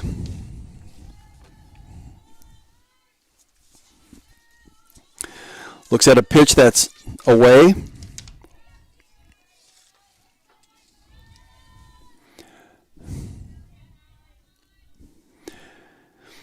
Here's the second offering that's hit right back to Lecker, and a toss over to D-Ray Mayhew for the out. One gone in Michigan's bottom of the second inning. That'll bring up Kiki Toll. Kiki Toll is a 5'10 freshman from Tinley Park, Illinois. Getting some playing time here for head coach Carol Hutchins. Same thing that head coach Renee Gillespie is doing for the University of Iowa, getting those young players a chance to start building their shine. Pitch that's outside. Denali Lecker throwing for the Hawks. Sarah Lehman and Lauren Shaw threw yesterday, and Allison Ducey threw the first game today, losing a 2-0 effort to Michigan. And here is Denali Lecker. And a pitch that's called strike over the outside corner. Lindy Molkowski is behind the plate. Amber DeSena is playing third base. Avery Guy at short. Here comes the 1-1 pitch from Lecker, and it's one that's bounced harmlessly down, foul down the third base line. So it's a ball and 2 strikes.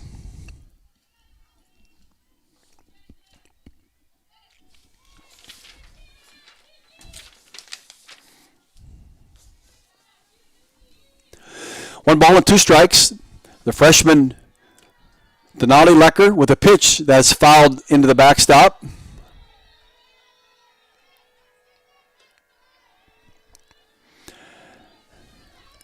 So Lecker will go back to the circle.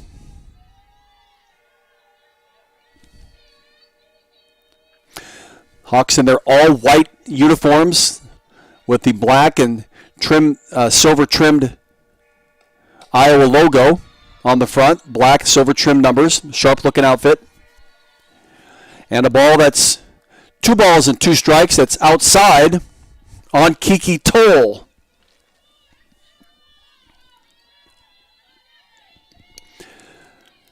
Here's the 2-2 offering from Denali Lecker.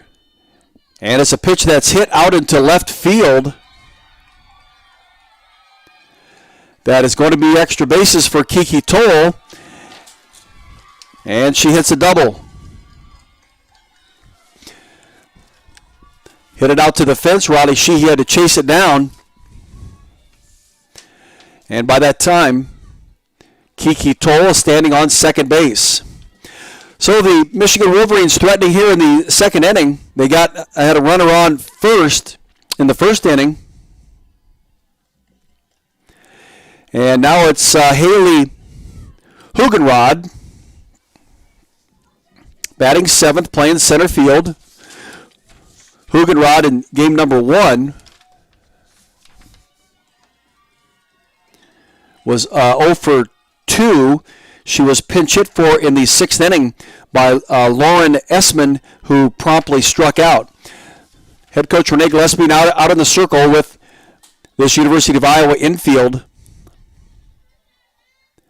trying to discuss strategy, see what they want to end up doing. Got to get an out here. There is one gone. Kiki Toll will be at second base, and Haley Hugenrod is at the plate. Hugenrod is a fifth-year player.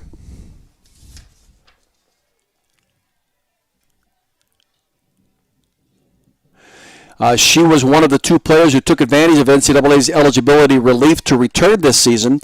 Hugenrod is from Zeeland, Michigan. Last year batted .250, started and played in all 23 games, 15 of 60, hitting 6 doubles and a home run. So again, she can put the ball in play and does have opportunity to hit a long ball. Timeout is done. Here's Lecker's pitch.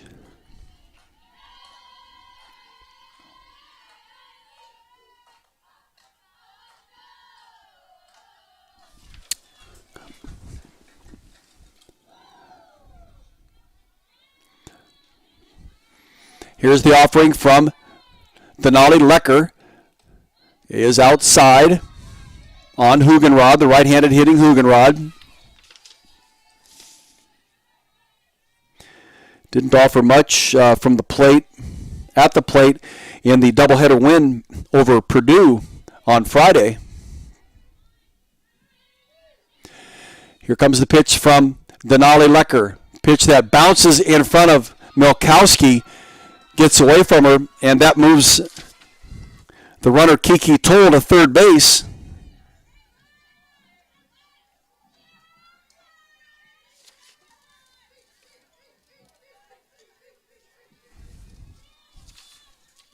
And with the runner on third, the wild pitch to Denali Lecker, and 1 out. Here comes the offering. It's a pitch that, again, bounces in front of Milkowski.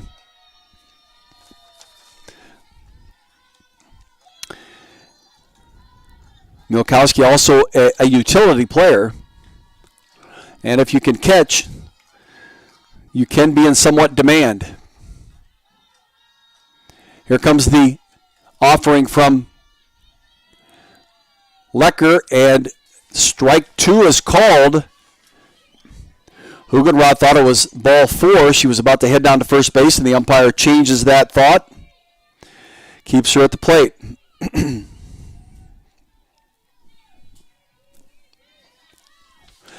1 out in Michigan's bottom of the second inning. They got a runner on third. Here's the pitch to Hugenrod, and she hits it past Donnie Ray Mayhew at first base. And she gets a base hit. That'll score Kiki Toll from third. And so, back-to-back hits for Michigan. Kiki Toll's double. She moved to third on a wild pitch, and then Haley Hugenrod just singles her in, and it's a 1-0 Michigan lead. That'll bring up Lexi Voss playing right field in this game. Lexi Voss is a 5'8" sophomore from Palos Park, Illinois. Here's the first pitch to her. That's called strike 1. Lexi played in only 2 games last year and had only 2 at-bats. So she, too, just really getting her true start for the Michigan Wolverines. No balls and a strike. Runner at first. 1 run is in for Michigan. They lead at 1-0. Here is the 0-1. It's high, so it's 1 ball and 1 strike.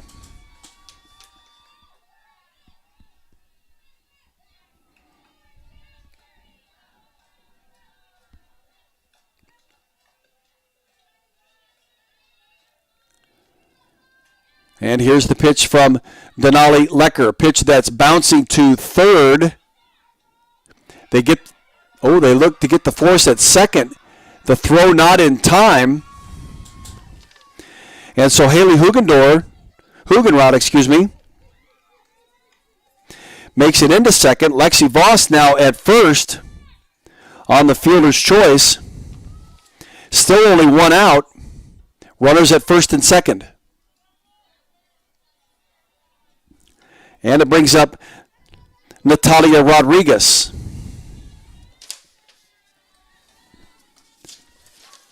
Rodriguez in game number 1 was 0 for 2 with a sacrifice. And here's the first pitch that's called strike 1. In the doubleheader win, in game number 2, Rodriguez was 1 for 2 with a run scored, a walk. In game 1, she was also 1 for 2 with a run scored. Batting number 9 in the lineup for Michigan. So she's certainly capable of keeping at-bats going.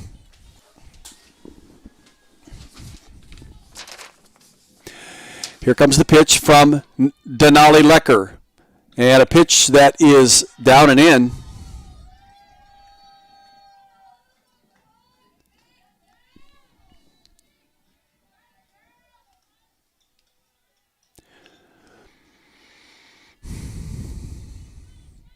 Two balls and one strike.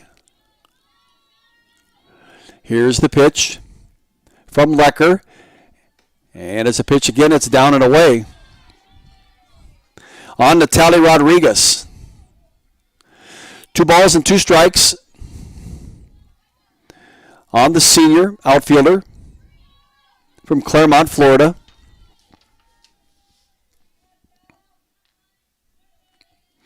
Here it comes from Lecker. It's called strike 2. Oh, I thought it was 2-2. It was 2-1.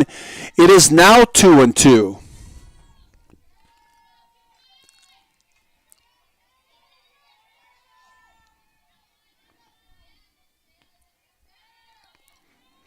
Here's the delivery from Denali Lecker to Natalia Rodriguez. She bounds one to third.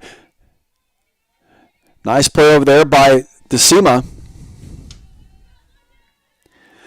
And she will tag out Haley Hugenrod.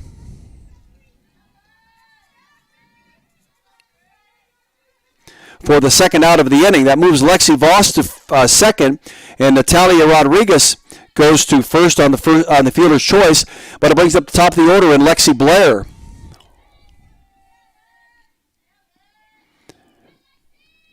Runners at first and second. Lexi Blair at the plate. 1-0 the lead for Michigan. And here's a called strike 1 on the outside corner. Blair, as we talked about, she started last year very slowly, but then finished on a tear. In the last 10 games, she batted .457, had 7 doubles. She matched her best career with 4 hits against Texas Tech. Here's a pitch that's down and away, and it's a ball and a strike.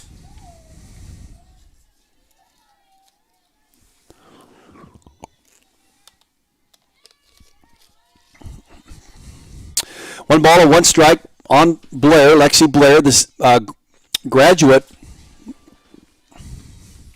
who exercised the right to come back for a year. Here's a shot out to right field, and it is over the top of the right fielder for the Iowa Hawkeyes, Nia Carter, and it's a 3-run home run for Lexi Blair. Got a pitch that was up and in on her. And she chases home Lexi Voss and Natalia Rodriguez with a 3-run home run off of Denali Lecker, and it's now Michigan 4, Iowa nothing. And it brings up Julia Jimenez to the plate. Jimenez got on her first at bat and was left at first base, but they've got 4 here in the bottom of the second inning. And still at the plate. There are 2 outs. Here's the pitch to Jimenez. She rifles one over to Avery Guy, who scoops and across the diamond for the third out of the inning, this half inning, but not before the Michigan Wolverines score 4 times, 3 of them on a 3-run home run, just hit by Lexi Blair. And they take a 4-0 lead into the top of the third inning when the Hawkeyes come to bat.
So the Hawkeyes come to bat here in the top of the third inning, trailing 4-0.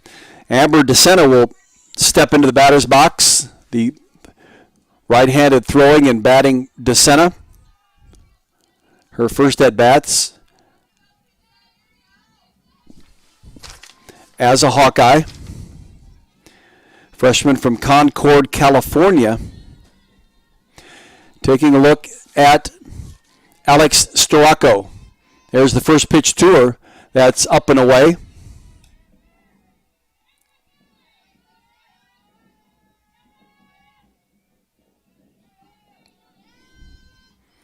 Amber DeSena, 5'6", and a freshman, utility player. Obviously multi-positions, playing third base today. Here is the 1-0 to her that is an off-speed pitch. She gets out in front of and just pool cues it off the end of the bat. Foul. And that's a 1-1 count.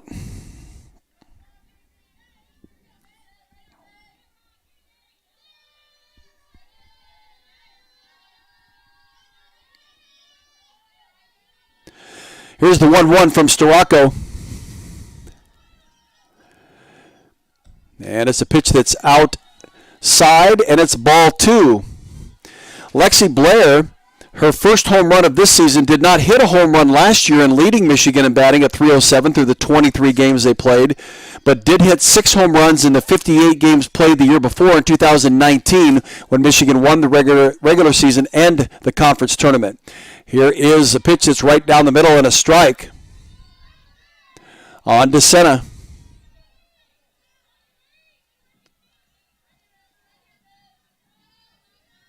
Amber DeSena back into the batter's box, right-handed batter's box. Here's the delivery from Storako. A swing and a miss. And that's 4 consecutive strikeouts now for Storako. She mowed the Hawks down in the top of the second inning, and she's got a strikeout here in the top of the third. It brings up Bradley Klosterman. Klosterman picked up her first hit of her Hawkeye career in game number 1 against Michigan. A single that she got stranded at second base on. Here's a pitch that's up and away. Brody, the freshman from North Liberty, Iowa, prepped at Iowa City Liberty. Had a fine high school career. Here comes the offering from Storako, and Brody swings and misses.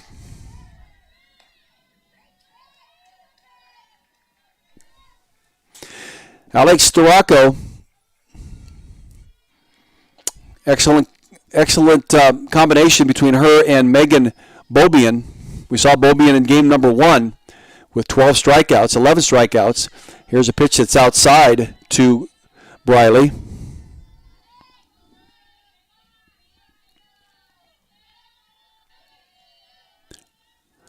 So it's 2 balls and a strike on the left-handed hitting Briley Klosterman. Here's the pitch. And she'll foul this one back behind the backstop.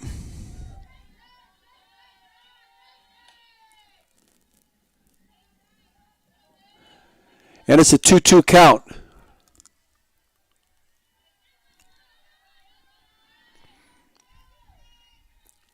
Storako with the delivery. And did she swing and go around? They say yes. The catcher bobbled the ball, picked it up, and then tags Klosterman for the strikeout. So that is strikeout number 5 for Storako. And it brings up Riley Sheehy. Sheehy in game number 1 was 0 for 1 with the sacrifice, and she was 1 for 2 in the doubleheader with Ohio State. She looks at strike 1 here. She did walk 3 times in the doubleheader and had a sacrifice. Down in the count here at no balls and a strike. Had a 6-game hitting streak going last year just before the season was abruptly ended by COVID-19. Here's a pitch that's up and inside on her. She had 3 multi-hit games, all 2-hit games. Georgia Tech in February last year, South Alabama, late February, and against Central Michigan just before the cancellation of the rest of the season. Here's the offering from Storako, and she will lift it out into right center field, and the right fielder drifts over, makes the catch, and that ends the Hawkeyes here in the top of the 3rd inning. Hawkeyes have been down in order in all 3 at-bats. Need to try to get something going in their next at-bat, where Michigan comes in with the numbers 3, 4, and 5 hitter as they lead it 4-0, virtue of a 3-run home run by Lexi Blair in their last at-bat.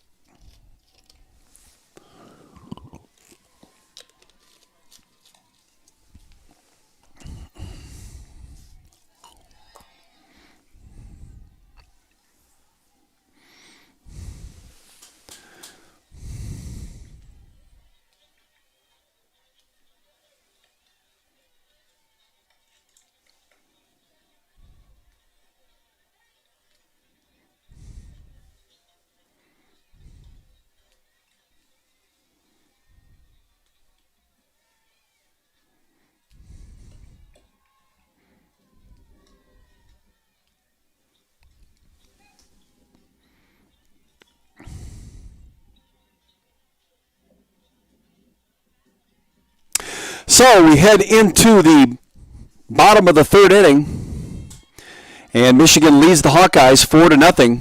They'll lead it off with Taylor Bump. Bump in game number 1 had 2 singles, a walk, and grounded out. So 2 for 3 with a walk.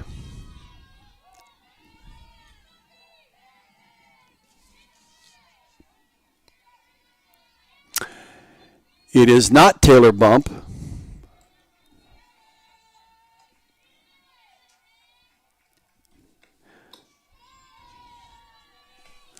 And it looks to me like it is a young lady, but it is Taylor Bump.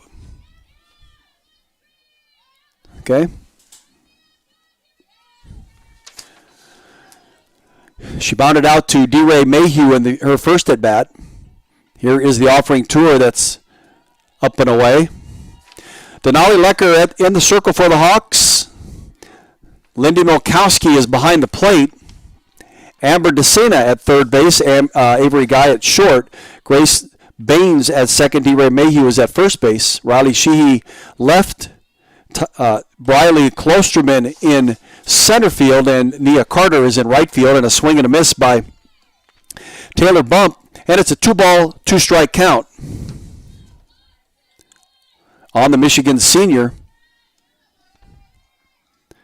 playing first base. Here's the 2-2 from Denali. It's lifted just out to right field and right to Nia Carter.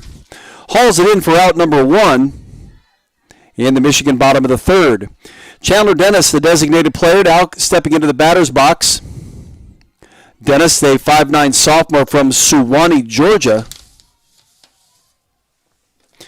who last year again started 1 game, had 1 at bat, and that was her season. Looking now at Denali Lecker. Here is the pitch from Lecker, pitch that's outside, ball 1.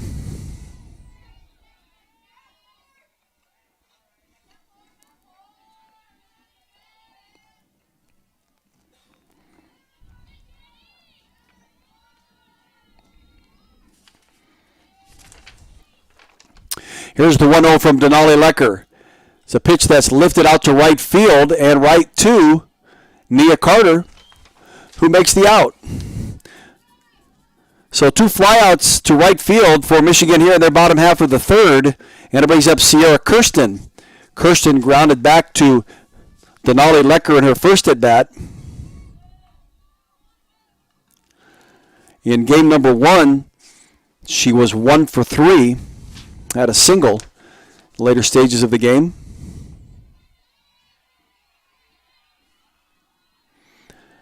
Here is the first pitch to the left-handed hitting Kirsten.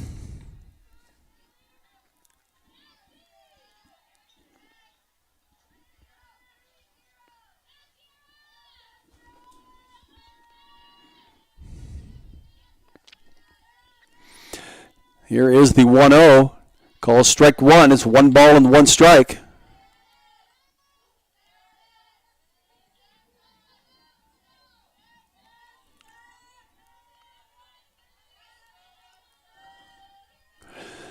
Here's the 1-1 from Denali Lecker, freshman from Ogden.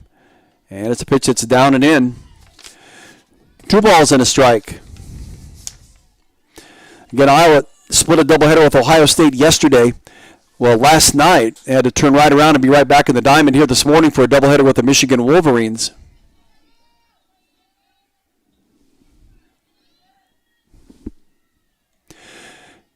Here is the pitch. A swing and a miss by Kirsten. That's a nice pitch on the inside. Lindy Milkowski looked like she took it off either in the hand or the shoulder or something.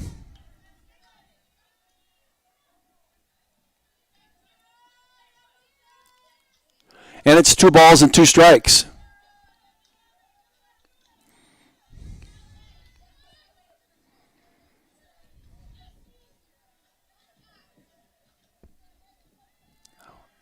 Here's the 2-2. That's called strike 3 on the outside corner. And that ends the Michigan bottom of the 3rd inning. Much to the Iowa Hawkeye surprise, as Denali Lecker remained in the circle and was kicking around dirt around the rubber looking for that ball to come back to her. And next thing you know, all the Hawkeyes are running in. But it's the end of the third inning, and we'll go into the top of the 4th. It's Michigan 4, Iowa nothing.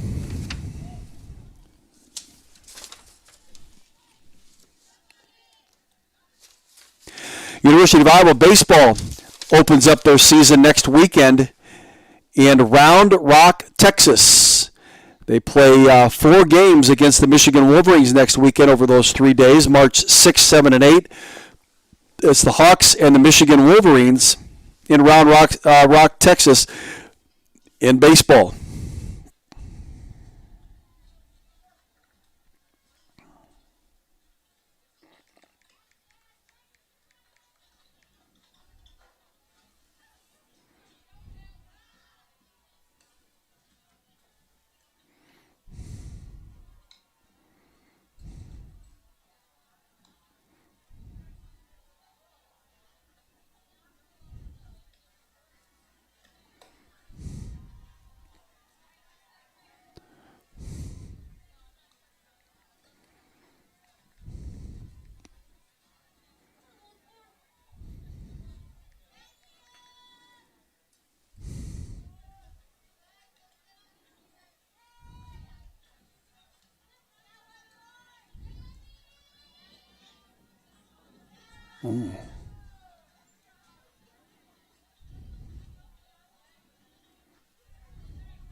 So we move into the top of the fourth inning. Iowa trails Michigan 4-0. And at the plate is Nia Carter to start it off. Looks at ball one. Nia flew out, popped up to third in her first at bat. And in game one was 0 for 3. Here is the 1-0 that she lifts over the top of second base, and it'll fall in there for a base hit.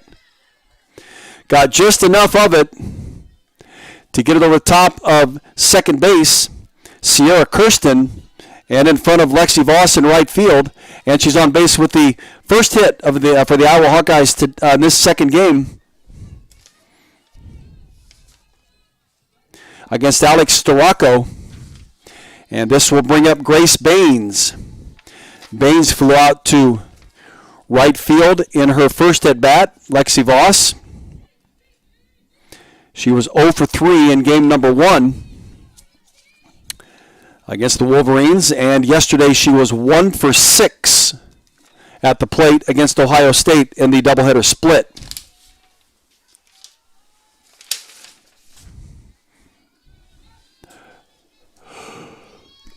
Here's the pitch from Storako to Baines. Pitch that Baines will dribble along the ground through the third baseman, and it's thrown away as they try to get the force at second. Tried to get the force at second as Julia Jimenez tried to get it to Sierra Kirsten, but threw it into the ground and it rolled past Kirsten. So Carter will move on to third base. Baines will stay at second on the fielder's choice. Nobody out, and Denali Lecker will step to the plate. Big opportunity for Iowa right here to blow this game open. They trail by 4. Be a big momentum boost for them at this point.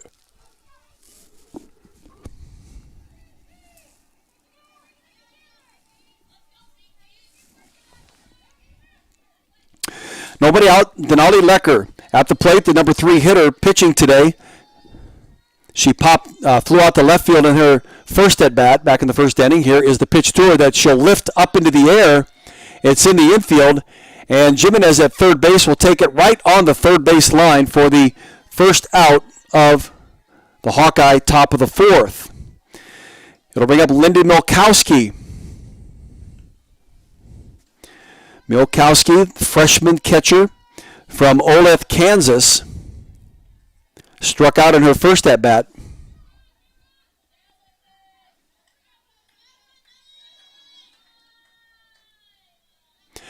And here's the offering from Storako.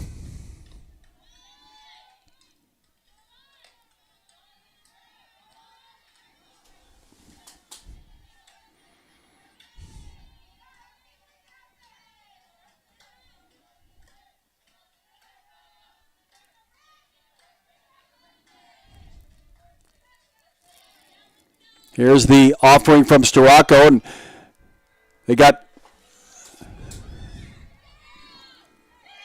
nice double steal by the Hawks. They had Baines in a rundown, and while they were chasing Baines back to first base, Nia Carter took off from third, dives in across the plate ahead of the throw to score, and then Baines went on to second base to be safe.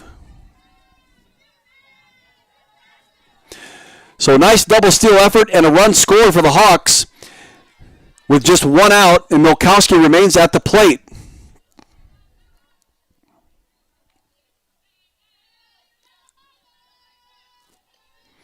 Here's the pitch from Storako to Lindy Milkowski, and she swings and misses. So it's a ball and 2 strikes on Lindy Milkowski. Here in the Hawkeyes' top of the fourth inning, they trailed 4-0 going in, and now, after scoring a run, trailed just 4-1. Here's the offering from Storako, a pitch that is called strike 3, hits that inside corner, and that is out number 2 in the inning. And that is the 6th strikeout for Storako in game number 2. Megan Bobine had 11 strikeouts in game number 1. Here is Donnie Ray Mayhew. She'll pop one up to left on the left side. Looks like it's going to get out. And she'll remain at the plate with a 0-ball and 1 strike count on her. She struck out in her first at bat.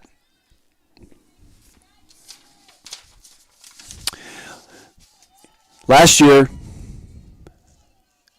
Donnie Ray started 8 of 14 games that she played in, had 3 hits in 27 at-bats. 2 of those 3 were home runs. Here's a pitch that's down and in on her, so it's a ball and a strike on D. Ray Mayhew. Junior College Player of the Year, 2018, out of Bettendorf.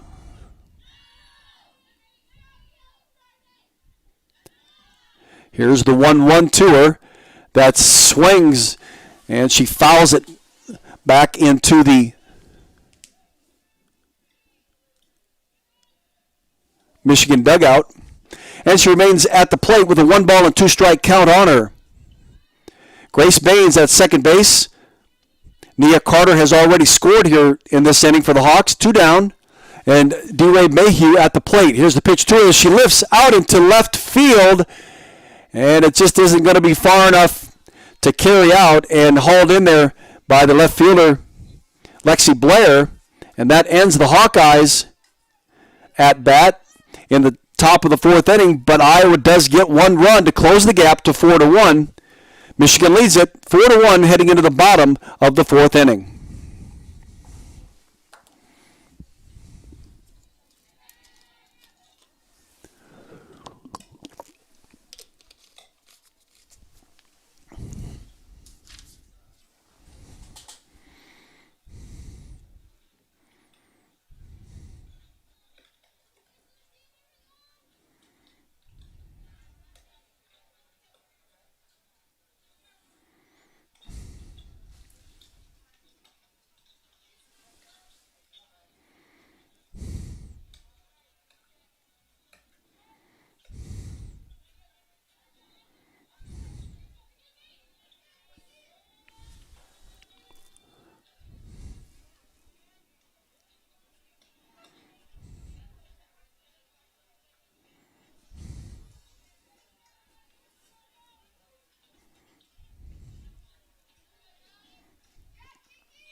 So heading into the bottom of the 4th inning, Michigan leads at 4-1, and Kiki Toll, who doubled in her last at-bat, steps into the batter's box, facing Denali Lecker. Lecker's first offering to her is bounced to third baseman Amber DeCina. She fires it across the diamond to D. Ray Mayhew, and that's out number 1. 1 pitch, 1 ground out, and we head to Haley Hugenrod, who singled in her last at-bat in between the home run that was hit for 3 runs. She got on a base hit, got to second on a fielder's choice, and then was tagged out on a ground ball that forced her to third. Here's the first pitch from Denali Lecker. It's called strike 1. Hugenrod was 0 for 2 in the first ball game with the Hawks, and didn't provide much in the doubleheader yesterday. Batted .250 last year. Started all 23 games she played, 15 hits and 60 at-bats, including 6 doubles and a home run. Here's a pitch that's down and in on her, so it's a ball and a strike. Hugenrod in 2019 started 57 of the 58 games she played, batted .241, 34 hits and 141 at-bats, including 3 home runs and 8 doubles. Here's the 1-1 to Hugenrod, and it's a pitch that's called strike 2 on that outside corner. So Denali Lecker ahead in the count against Haley Hugenrod.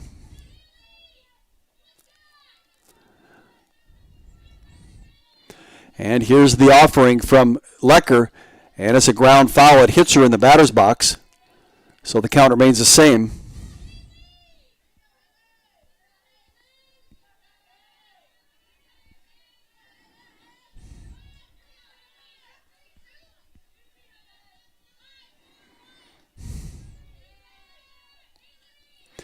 So 2-2 on Haley Hugenrod. Here is the pitch to her that she'll bounce to Avery Guy at short. Will she have enough arm strength to get it there? She had to go a long way to her right, just snag it and throw it without having a chance to set and fire it across the diamond. And Hugenrod will beat it out for a single. And that is her second hit of this game. As we get to the number 8 hitter in Lexi Voss. Voss got on the fielder's choice and was chased home on the 3-run home run by Lexi Blair back in the second inning. 1 out, 1 on, and Lexi Voss at the plate. Here's the offering to her as she bounds foul down the third base line. Lexi Voss, a sophomore from Palos Park, Illinois, who a year ago just played in 2 games, had only 2 at-bats.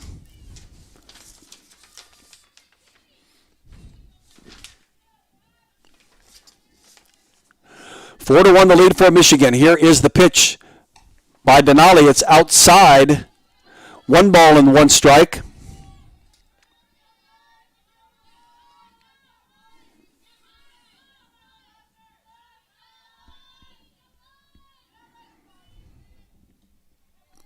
Here's the 1-1 to Voss. That's up and away from her. So it's 2 balls and 1 strike.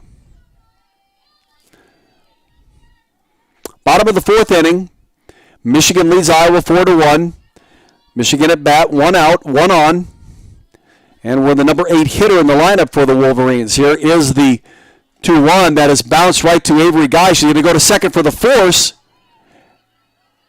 And it is thrown away from Grace Baines, but fortunately Nia Carter there to back it up and not allow Hugenrod to advance. And that'll put Lexi Voss on first on the fielder's choice with still 1 out. Natalia Rodriguez comes to the plate. She got on the fielder's choice and was chased home by the Lexi Blair 3-run home run back in the second inning. Hawks got 1 out. Let's see if they can't come up with a double play right here to end this inning and not give Blair a chance to come back up to the plate. Here's the pitch from Denali Lecker, and it's outside, ball 1. Natalia Rodriguez 0 for 2 in game number 1 with a sacrifice. She was 2 for 4 and 2 runs scored in yesterday's doubleheader win over Purdue. Here is the 1-0 to her. That's up and away, 2 balls and no strikes. To Natalia Rodriguez, the senior from Claremont, Florida.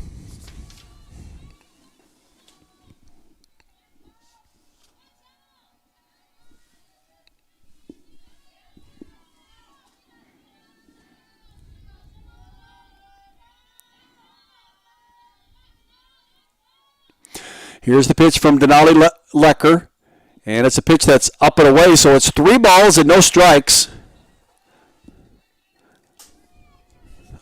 on Natalia Rodriguez, playing shortstop in this game.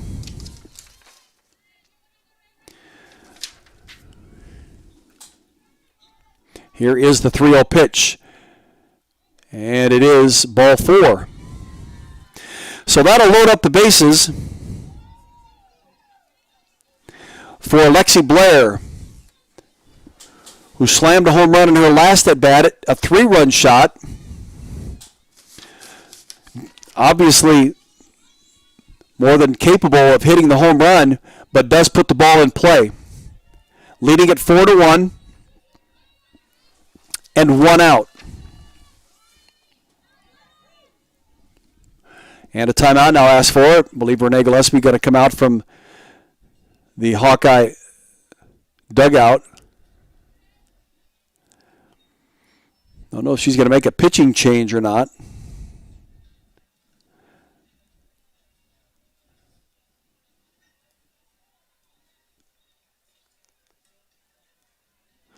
She's making a change as she's talking to the home plate umpire.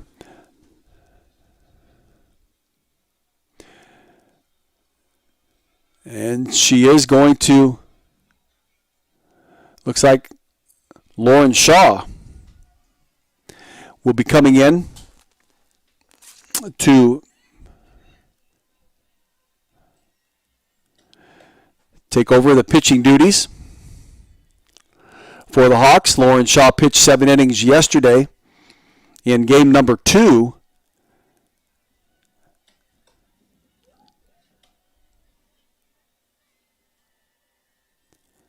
Struck out 6 and picked up the win in the 4-3 win for the Hawks over Ohio State. Lauren and senior Alice Aduzzi, they're both seniors, combined for 163 strikeouts in 141.3 innings a year ago. Shaw was 4th in ERA at 1.71 and one of 4 pitchers in the Big Ten last year with 9 wins.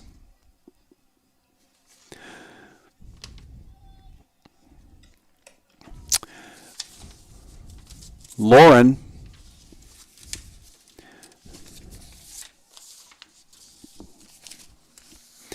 Shaw last year was 9-2. Had 61 strikeouts herself, but pitched yesterday quite well. Did not play in the 2019 season because of injury and was back in uniform last year and is here again. She's from the Cleveland area, LaGrange, Ohio. Here is the first offering to Lexi Blair. Bases are loaded for Michigan with 1 out, and Lexi Blair at the plate, the leadoff hitter.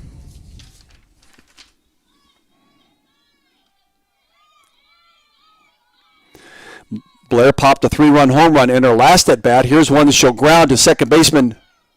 Nice play by Grace Baines to force Hugenrod at the plate.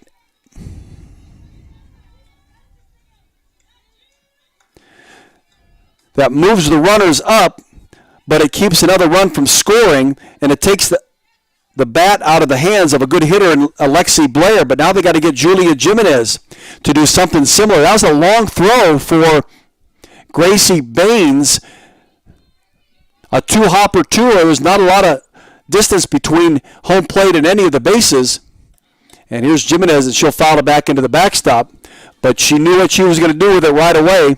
It was a hard enough hit ball to her that she was able to pick and throw to home.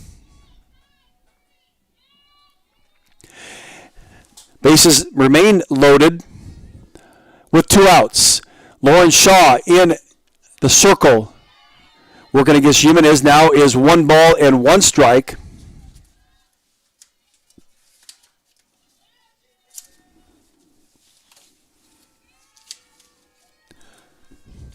Lauren Shaw, the southpaw.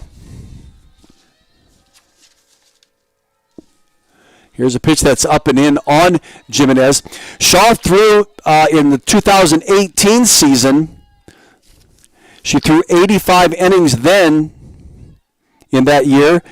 Was 3-12 in the 1-loss column. 2.79 ERA.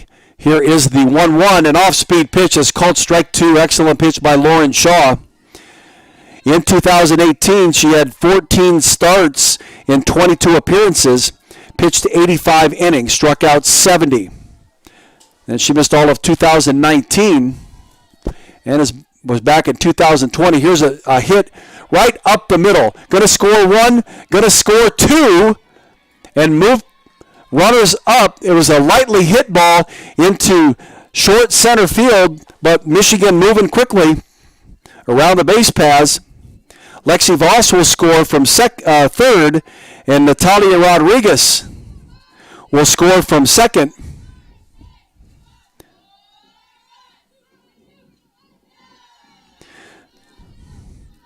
Lexi Blair moves up to second base, and Jimenez is at first on the single.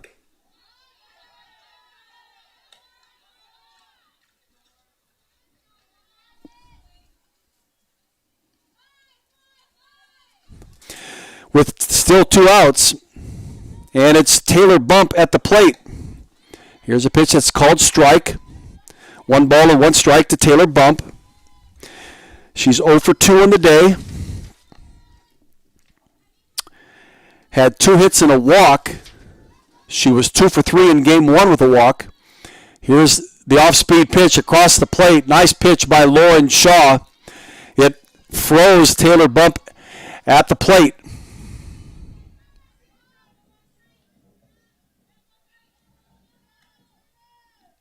One ball and 2 strikes now on Taylor Bump. Here comes the pitch from Lauren Shaw. Pitch that swung and misses, and that's 3rd out. The Hawks get out of the inning, but they do give up 2 more runs, and it's a 6-1 lead for the Michigan Wolverines as we head into the top of the 5th inning. When Iowa comes to bat, Kalena Burns, Amber DeSena, and Briley Klosterman will be at the plate.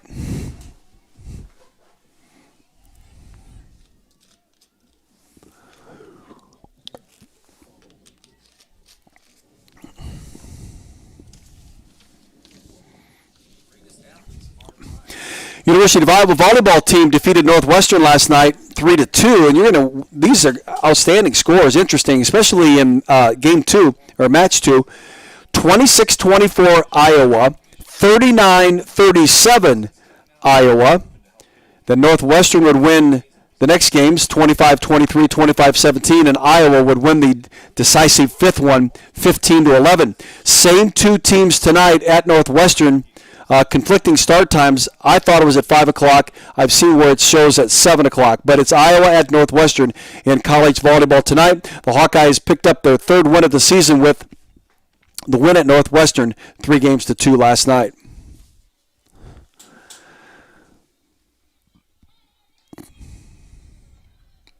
So Ashley Hamilton will pick up a bat. She's going to bat for Kalena Burns here in the top of the 5th inning. Ashley started game number 1 at shortstop. She went 0 for 2 with a couple of strikeouts, and it was at a pinch hitting role in game number 2 of the Ohio State doubleheader, where she struck out there, but she also walked later on and would score one of the 2 runs that were hit in by Nia Carter to win that game against Ohio State last night. Left-handed hitting Ashley Hamilton. Here's the pitch that's up and away from her.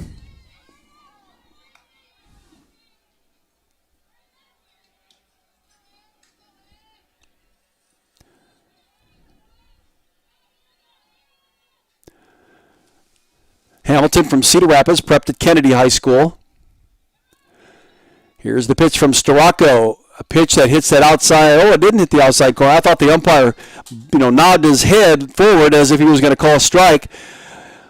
But it's a ball, so it's 2 balls and 1 strike on Ashley Hamilton. See if she stays in to play shortstop for head coach Renee Gillespie. Here's the 2-1 from Storako, up and in on Ashley Hamilton. Michigan leads this game 6-1. They scored 2 in their last at bat in the bottom of the 4th inning. Had 4 in the 2nd inning. Iowa with just 1 run that they got in their top of the 4th inning. They need more here.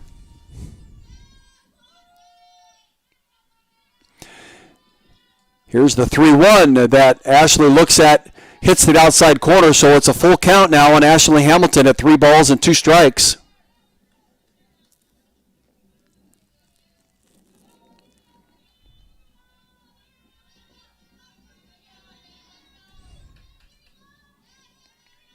Here's the 3-2 to Ashley. Pitch that hits that inside corner, and the umpire rings her up. Got to be swinging. That's the 7th strikeout for Storako. And for her, she had 141 strikeouts a year ago in the shortened season of 2020, 190 in the 2019 season.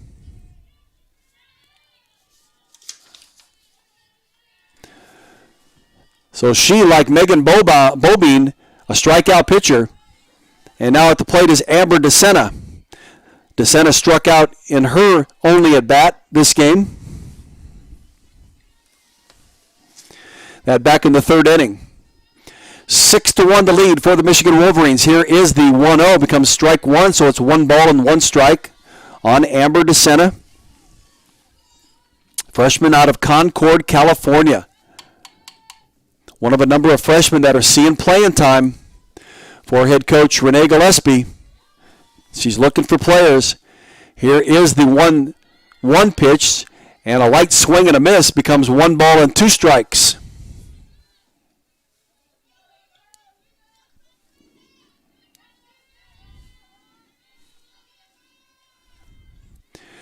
One ball, 2 strikes. Alex Storako. Here's the throw, the pitch, and it is inside. 2 balls and 2 strikes.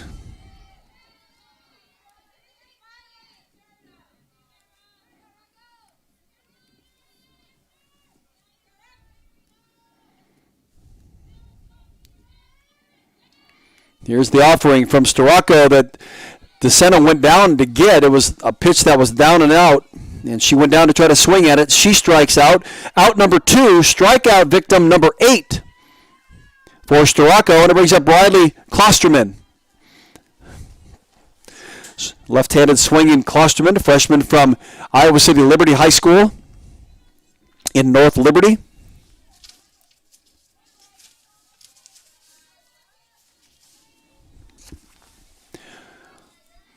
Here's the offering, and it is strike one.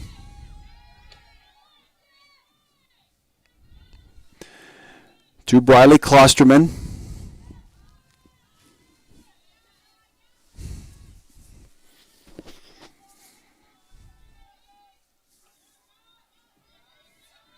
Here's the 0-1. That's called strike two.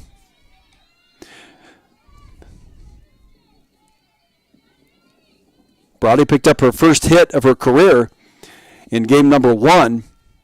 One of 2 hits the Hawkeyes had against Bobine. Here is the 0-2 to Klosterman, an off-speed pitch that's down and away. She picked it up as an off-speed pitch, almost went for the swing and noticed that it was going down and away and held off. 1 ball and 2 strikes. Here's the 1-2 from Alex Storako. And a pitch that's up and in on Briley Klosterman. 2-2. See if Roddy can get a hold of one here. Get on base.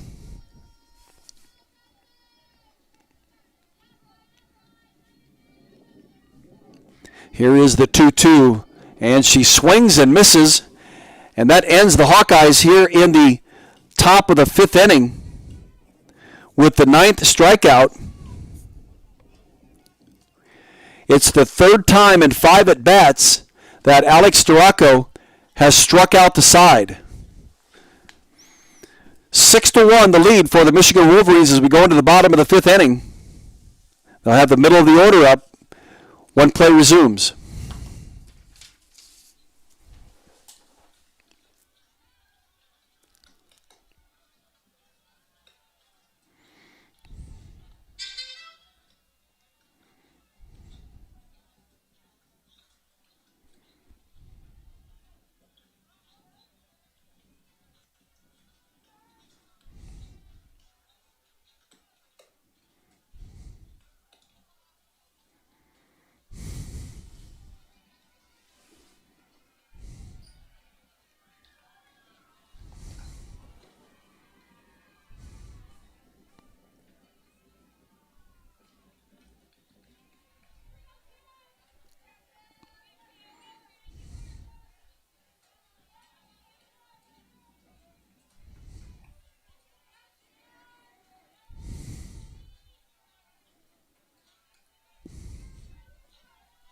So we head into the bottom of the 5th inning, and at the plate is Chandler Dennis for the Michigan Wolverines, working against Lauren Shaw, who replaced Denali. Lecker in the circle.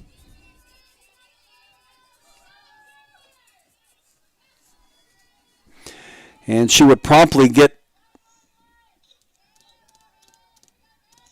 the Michigan Wolverines out. She struck out for the third out. Here is the 1-0. Becomes 2 balls and no strikes to Chandler Dennis. 0 for 2 in the day.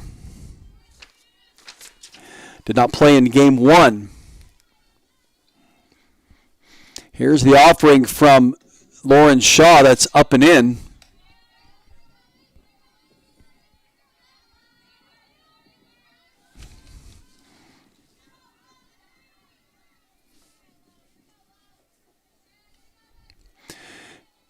And a pitch that Dennis swings at and misses, so it's 2 balls and a strike. She knew that Lauren was going to have to throw that thing right down the middle. 2 balls and 2 strikes, I'm sorry. See if Lauren can fire one by her. Start this half inning off on the right foot. Here is the 2-2. A pitch that's fouled back into the backstop. Remains 2 balls and 2 strikes.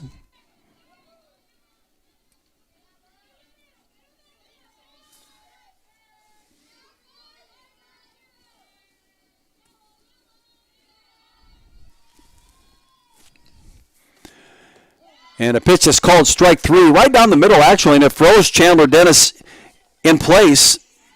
So that's the second strikeout for Lauren Shaw. She had 6 last night in the second game win over Ohio State.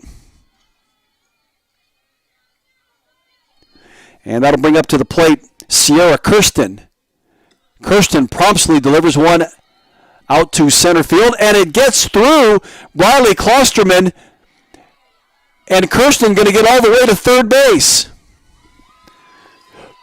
A single turns into a 3-bag affair, if you will, as Riley Klosterman didn't get her glove down on it, and it went through her and rolled almost all the way to the fence, and Sierra Kirsten just kept right on running. And that will bring to the plate Kiki Toll. Doubled in her first at-bat and grounded out to DeSena at third in her last at-bat. Looks at a ball that's down and away.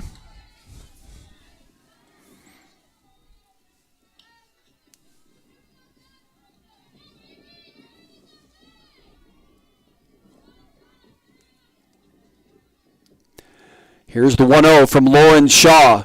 An off-speed pitch called strike 1. She was very accurate with that last night in that Ohio State game, that second Ohio State game. And that's carried over into today. Here's the pitch from Lauren Shaw. Pitch that's fouled back. Lauren going right after Kiki Toll. Not backing off or anything.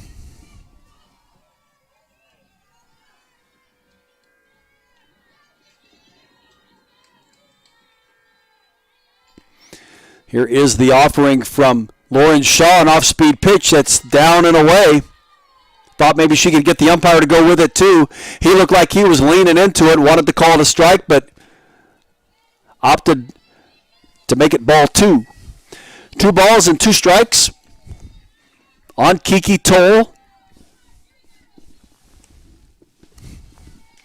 Here's the pitch from Shaw. A pitch that swung on and missed, and it's the third strikeout for Lauren Shaw. Second out of the inning, and it still leaves Sierra Kirsten at third base. Brings up Haley Hugenrod. And Haley is 2 for 2 in the day. She, though, has been caught out the base paths, caught in situations. She was forced at home by Grace Baines in her last at-bat coming from third base, but she had to because there was runners behind her on a ground ball. Here's the 1-0, becomes 1 ball and 1 strike.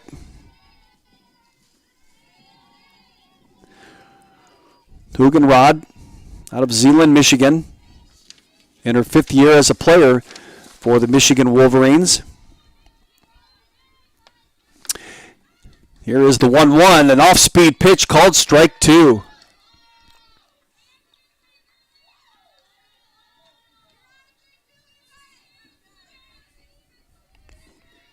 One ball and 2 strikes on Haley Hugenrod. Here's the pitch from Lauren Shaw. That's up and away, so it's 2 balls and 2 strikes.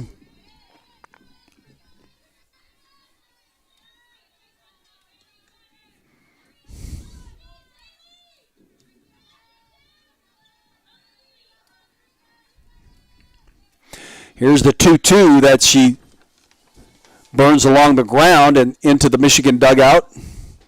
So the count remains the same at 2 balls and 2 strikes. Lauren Shaw in relief of Denali Lecker, getting her debut as a pitcher for the University of Iowa.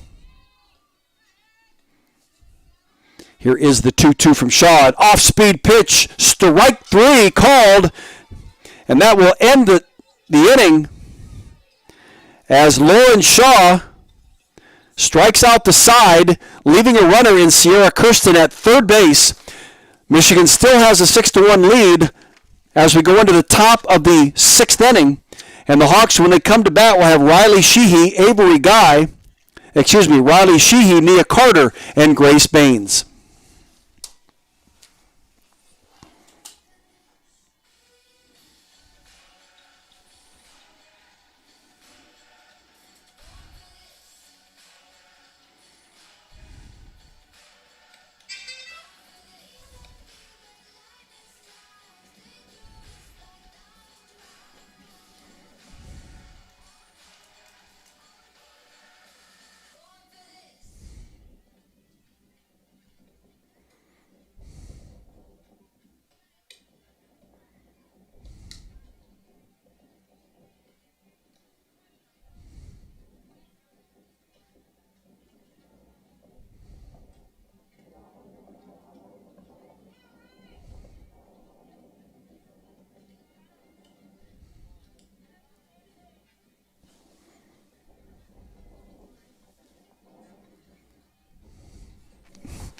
So we head into the top of the 6th inning. One of the last 2 at-bats for the Hawks if they can't score 5 to tie, 6 to take a lead. And we begin with Riley Sheehy. Sheehy, in her first at-bat, flew out to right field.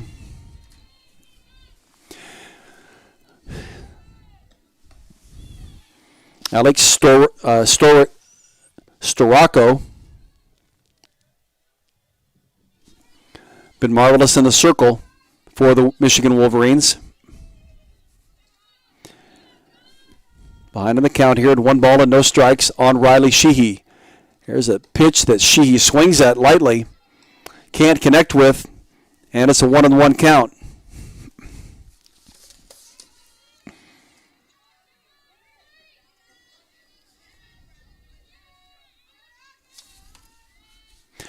Sheehy back in the left-handed batter's box now. Got herself gathered together. Here's the pitch to her that she'll lift into left center field.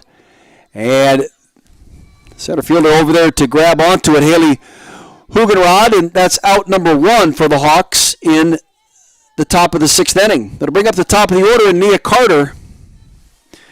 Nia singled in her last at-bat, popped up to third in her first at-bat. She scored in her last at-bat. After her last at-bat anyway. That back in the 4th inning, that's the only Hawkeye run of this game. Michigan won game 1, 2-0, and lead here 6-1 in the top of the 6th inning. Here's a hit for Carter. She hits it down the first base line and out of play.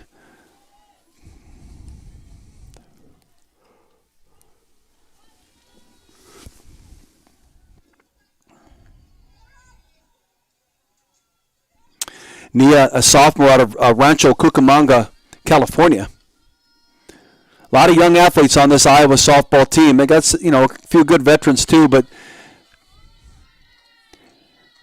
she's trying to get these young ones acclimated to the Division I level ASAP as Nia Carter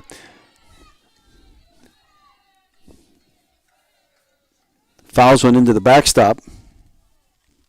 10 freshmen on this roster. Not all of them are on the trip. 10 freshmen and 4 sophomores. Here is the offering. It's called Strike 3. Hits that outside corner on Nia Carter. This umpire with a little bit wider strike zone. And that is strikeout number 10 for Alex Storako.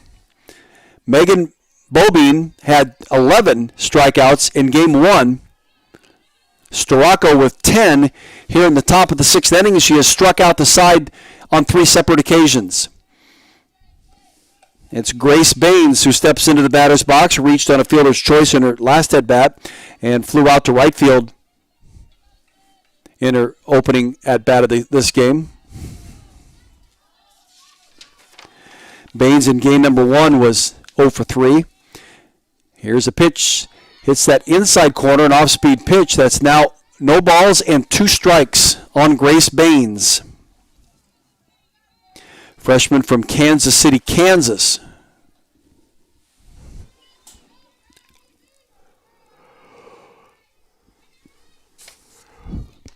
Here is the pitch from Storako. It's ripped into left field, but right at the left fielder,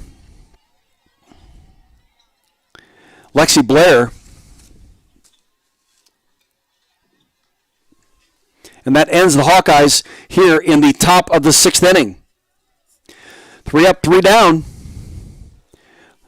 Hawks trail at 6-1 heading into the bottom of the 6th inning.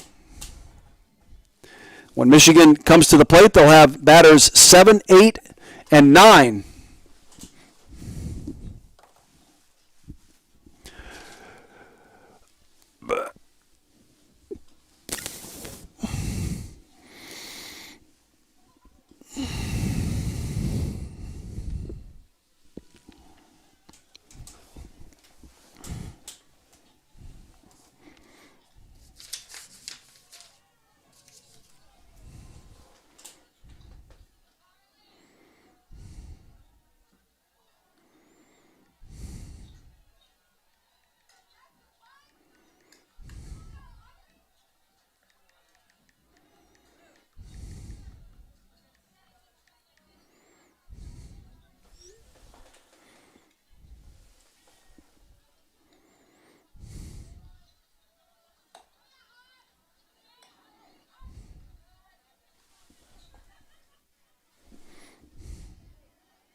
So we head into the bottom of the 6th inning, and the Michigan Wolverines have been in control throughout most of this game, especially defensively. Iowa just unable to get any runners on,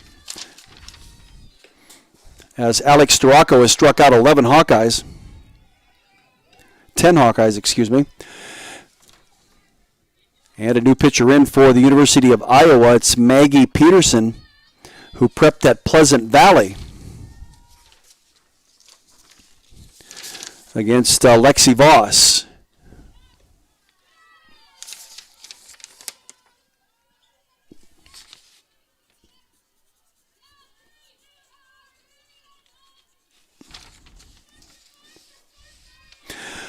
So Shaw pitched an inning and a half, and now she's giving away to Maggie Peterson.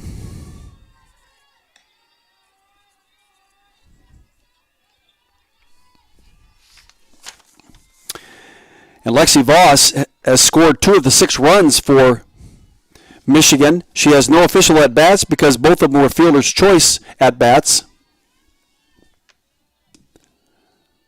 Well, we have a different batter in there, as a matter of fact. Here's a swing and a miss. And batter is Audrey LeClaire. She's batting for Lexi Voss. Here in the bottom of the 6th inning, left-handed hitting LeClaire working against Maggie Peterson, and she tries to slap at one and strikes out for the first out of the bottom of the 6th inning. Michigan leads it 6-1.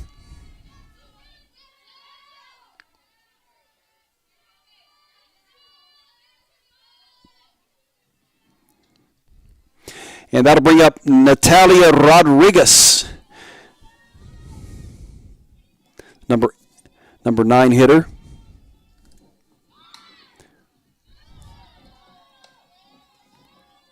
And she looks at a pitch that's down and away.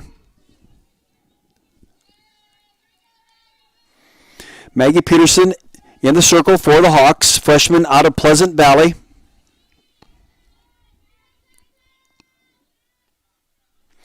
Here is the 1-0 offering. It's an off-speed pitch that bounces right up the middle, picked up by Ashley Hamilton, fires across the diamond and gets the out to D-Ray Mayhew. Nice play by Ashley Hamilton. She was behind second base. She had to quickly rotate those hips and get that snap throw over to first and completed it. 2 down in Michigan's top of the 6th. It brings up the top of the order in Lexi Blair. Blair on the day. Fielder's choice in her at bat, 3-run home run in her second at bat, and a ground out in her first at bat. Here's a pitch from Maggie Peterson that's called strike 1.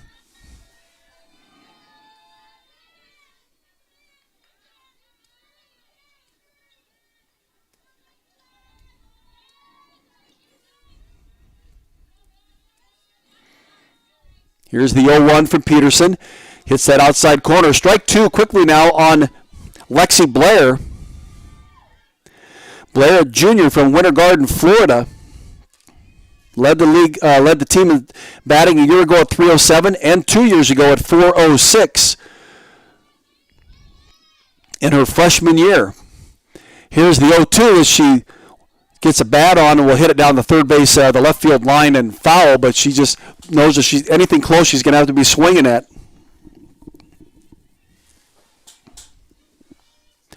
Doesn't strike out very often. Struck out 10 times last year in 75 at-bats. In 2019, she struck out 8 times in 192 at-bats. Here she rips one down the first baseline and foul. 6-1 the lead for the Michigan Wolverines. They scored 4 in the second inning, on 3 of them on a 3-run home run from the batter here, Lexi Blair. Then they scored 2 more times in the bottom of the 4th inning.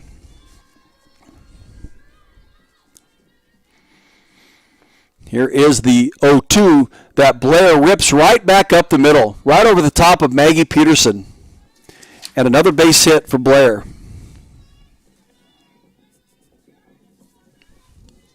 So she's having a high caliber weekend. She was 1 for 2 in game 1.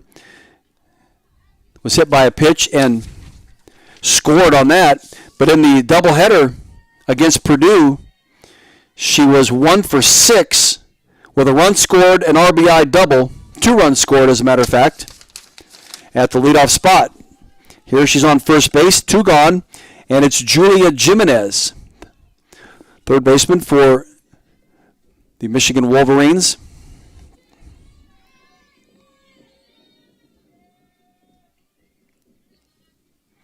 Maggie Peterson, the freshman from Pleasant Valley, in the circle. Here is the 1-0. Becomes 2 balls and no strikes.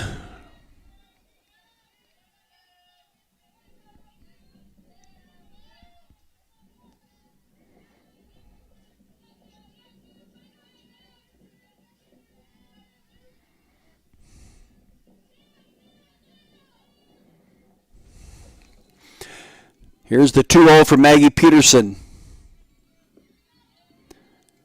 And it's a pitch that's down and in. 3 balls and no strikes. After today's second game, the Hawks will be off until tomorrow morning when they will play Michigan State in a doubleheader. That begins at 8 o'clock tomorrow morning. That's 8 o'clock Sunday morning from Leesburg, Florida. They'll play a doubleheader, and then they'll hit the flight back in the afternoon to get back to Cedar Rapids, get back to classes this week. Off next weekend, and then they head back down to Leesburg for a series of games against Penn State and Maryland. Here is the 3-0, strike one, 3 balls and 1 strike. They play Penn State on the 11th in a doubleheader. We'll play Penn State on the 12th, which is a Friday, at 10 a.m. And then on the 13th is a doubleheader against Maryland. And then on Sunday the 14th, a single game against Maryland.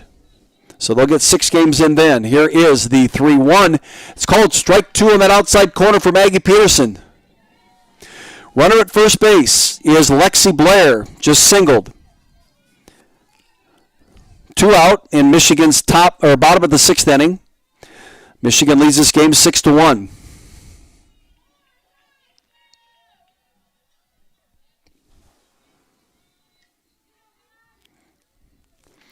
Here is the full count pitch from Maggie Peterson, and it's one that's fouled back by Julia Jimenez.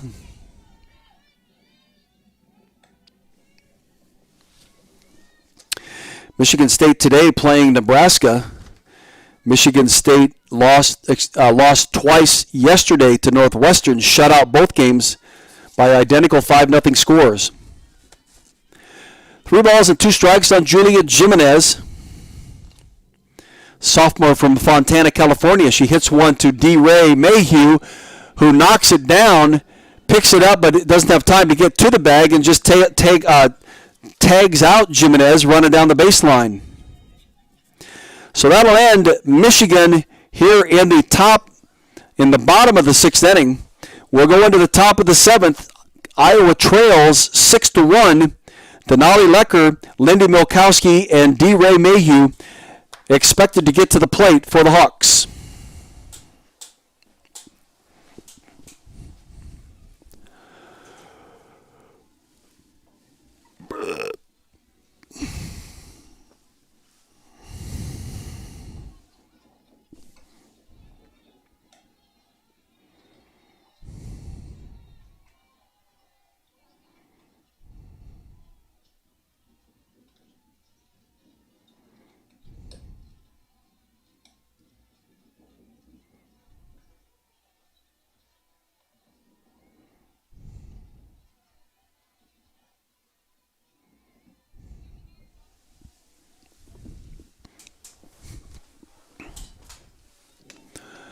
So it looks like the Wolverines have made a change in the circle. They will bring in Chandler Dennis to pitch.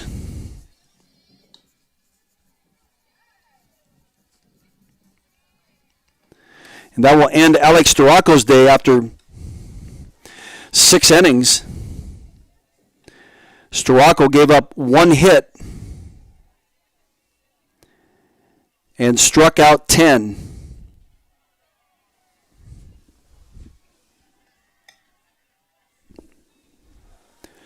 And Chandler Dennis, the freshman, who's been in this game the entire time, being the designated player, 0 for 3 at the plate. But a pitcher, she's a sophomore from Suwanee, Georgia.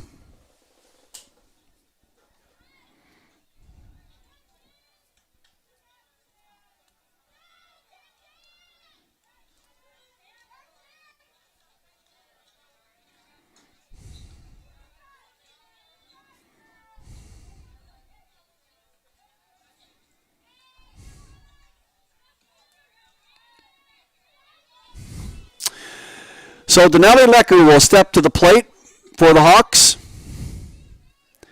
She's 0 for 2 in the day. And looking at Chandler Dennis. Here's the pitch. That's up and away.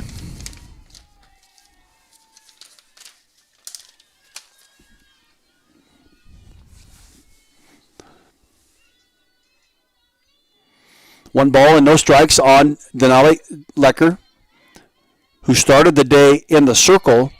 Here's a pitch that's away from her, so it's 2 balls and no strikes. She pitched into the bottom of the 4th inning and then was replaced by Lauren Shaw, who went and threw an inning and a half, or an inning and 2/3, if you will. Here's a swing and a miss, swing and a foul back by Denali Lecker, just out of play, out of the reach of first baseman and the second baseman.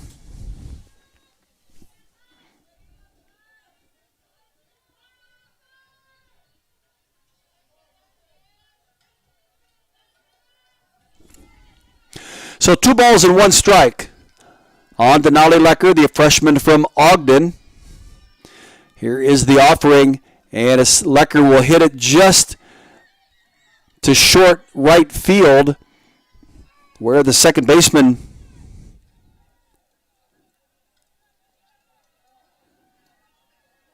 Sierra Kirsten gets to it and hauls it in. So that's out number 1 in Iowa's top of the 7th inning. Brings up Lindy Milkowski. Lindy behind the plate today in this second game. Has struck out both times she's been at the plate. Here's the first pitch to her that she hits out in the left field. It's a base hit. And Lindy Milkowski begins what might be a big rally for the Hawks here in the top of the 7th inning. Milkowski's first hit as an Iowa Hawkeye.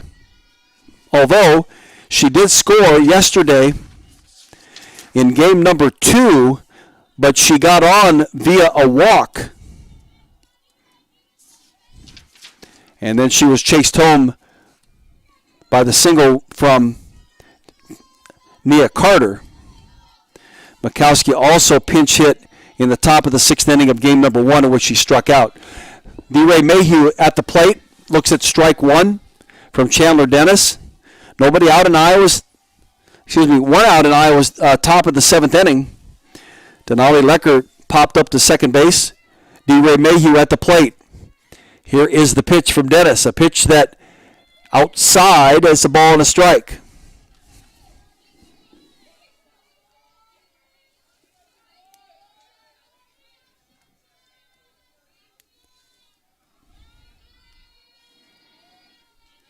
Here's the 1-1 to D-Ray Mayhew. Ball that's down and in on her, so it's 2 balls and 1 strike. Chandler Dennis in replace of Alex Storako, who went 6 innings. Gave up only 1 hit, struck out 10. And Chandler Dennis now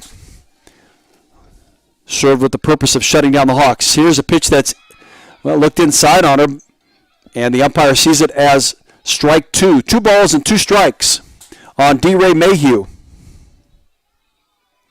Donnie Ray from Bettendorf.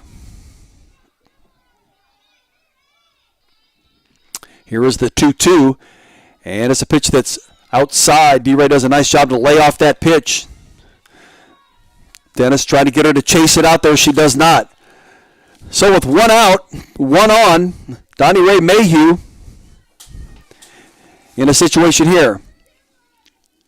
See if she can't come through with a big bat. Here's the pitch, swing, and she rips it out, but it's foul down the left field line. She got all of that one, got around on it,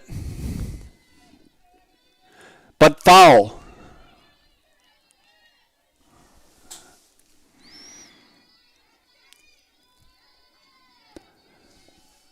Here's Chandler Dennis with the ensuing pitch to D-Ray Mayhew. She just bloops it down the right field line. Will it be? It's foul. Not caught. She reached out there and just poked it down the right field line, but out of the reach of the right fielder and second baseman. So Donnie Ray remains alive in this at bat.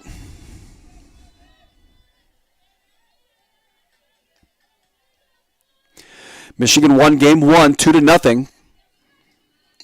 And have been in control pretty much this game from the second inning on, when they scored 4 runs. 3 of them on a 3-run home run from Lexi Blair. Added 2 more in the 4th. Here's the offering from Dennis to D-Ray Mayhew. Hanging tough in there. She fouls this one down the third base line. Just battling and fighting off pitches till she gets the one that she wants to stroke. She's got a teammate in front of her at first base. That's Lindy Milkowski, who just singled.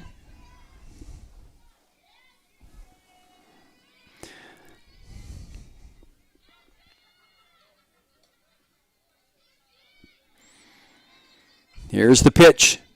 And D-Ray again hanging tough, fighting off pitches that are out of the strike zone, but not leaving it up to the umpire whether she remains at bat or not, so she's fouling them off.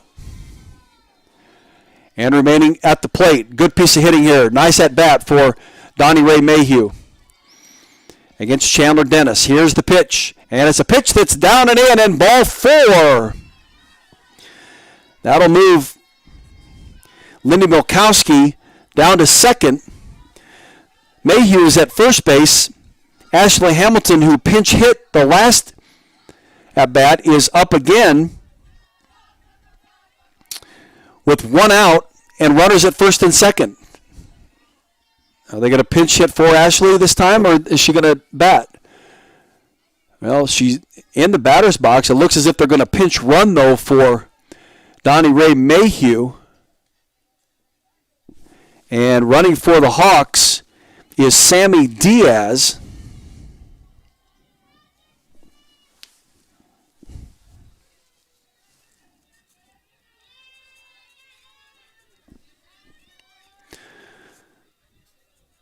So Sammy Diaz is pitch running for D-Ray Mayhew here in the top of the 7th inning. At the plate is Ashley Hamilton. Looks at a ball outside against Chandler Dennis.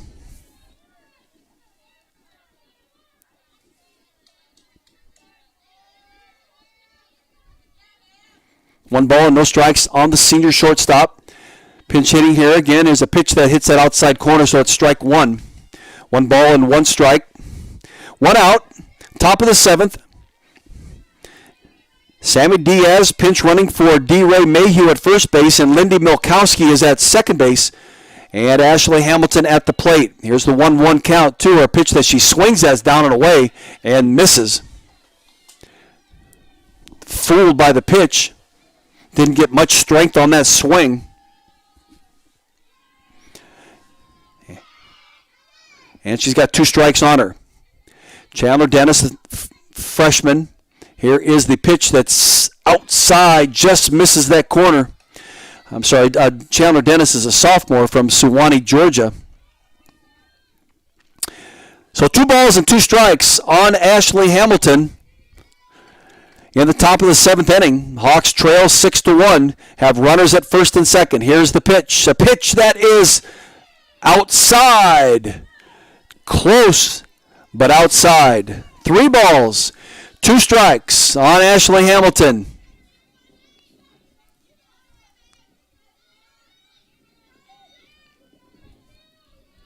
Here's the 3-2, and a pitch that's inside, and it's ball 4.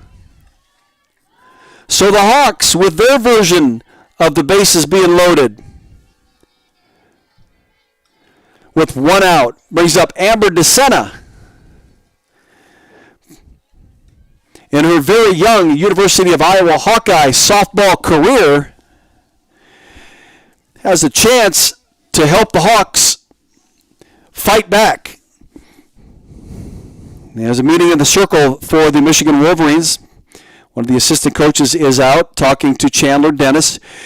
She in relief of Alex Staraka, who threw 6 marvelous innings, give up 1 hit, and struck out 10 Hawkeye batters. As we get to resume play here, bases are loaded. Chandler Dennis in the circle. Michigan up 6-1. Really, not a lot of reason to be concerned. Even if DeSena hits a grand slam home run, it would close the gap to 6-5, but Michigan would still be in the lead, and Iowa would still have to scramble to get another run across. We'll see what DeSena can do here. Good situation for her in her early new Hawkeye career. Chandler Dennis with the first pitch to her. Pitch that is up and in. Dennis unable to hit the strike zone in the last half a dozen pitches. Going to have to throw one right down the middle. We'll see if DeSena can pick up on it. Here's the 1-0 from Chandler Dennis. A pitch that is down and away. 2 balls and no strikes.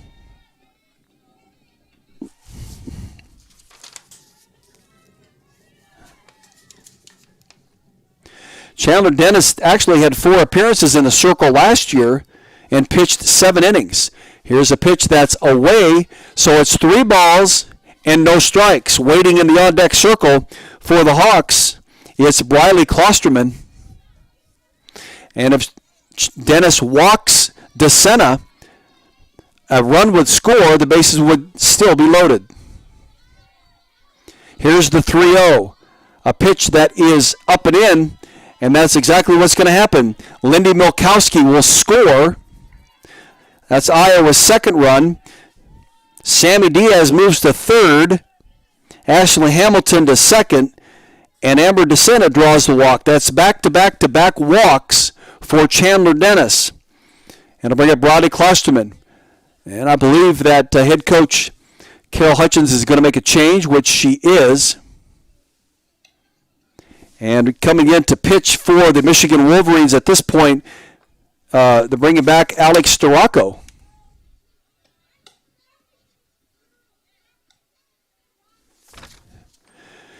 Storako was replaced by Chandler Dennis just for the moment.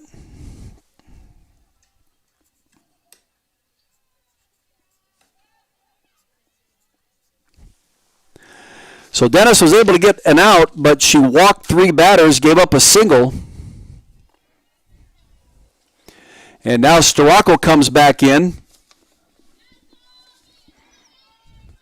Virtue of you can substitute as much as you want at any time you want.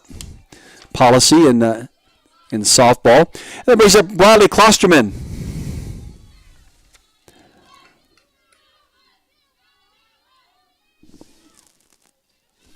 And here's the first offering from Storako.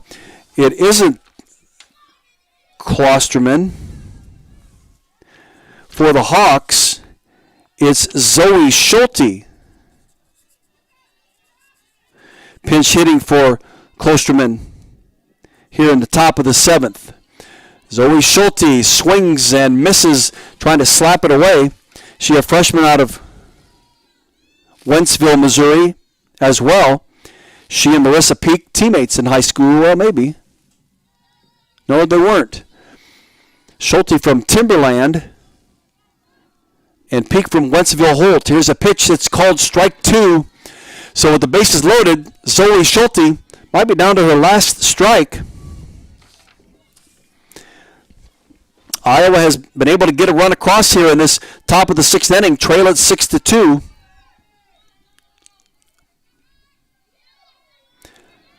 And here's the pitch from Storako. A swing and a miss. And that's the second out of the inning. So with Storako coming back in and a strikeout, that gives her 11 strikeouts for the game. It matches what Megan Bobine did yesterday with 11 strikeouts. And this now brings up Riley Sheehy with the bases still loaded and 2 out.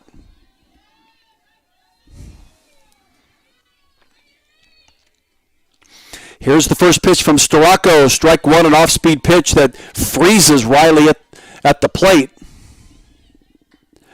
No balls and a strike on Riley Sheehy, junior from Newtown, Pennsylvania.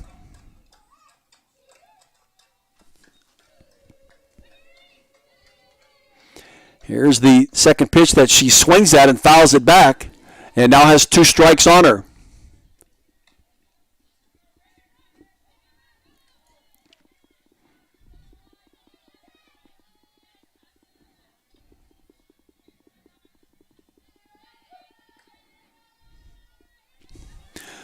Alex Storako returned to the circle. Here is the pitch, and it's a hit that is out to the outfield, center field, and 2 runs are going to score for the Hawks. And Riley Sheehy comes through with a base hit that scores Sammy Diaz and Ashley Hamilton, and Iowa now down 6-4 in the top of the 7th inning. DeSena moves to second, and Sheehy with her first hit of the game and of the series with Michigan. And I believe it's going to be all weekend. Now, she had a base hit in the first game of the Ohio State doubleheader. And that brings Nia Carter to the plate. Nia struck out in their last at-bat, singled back in the fourth, and scored. 6-4 the lead for the Hawks. Riley Sheehy with a base hit off of Alex Storako. Runners at first and second and 2 gone. Nia Carter at the plate. Here's the pitch that she hits out into the outfield again. And another run is going to score for the Hawks. And Nia Carter coming through. She's caught in a rundown. And they're going to tag her out. She got caught in a rundown. And it's unfortunate because a run scored. Amber DeSena scored from second base. It moved Sheehy to third. But Nia Carter got caught in a rundown in between first and second base and was tagged out.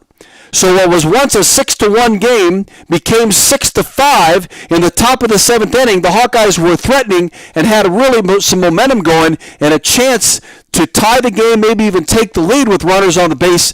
And Nia Carter gets caught in a rundown between first and second and is tagged out at second base.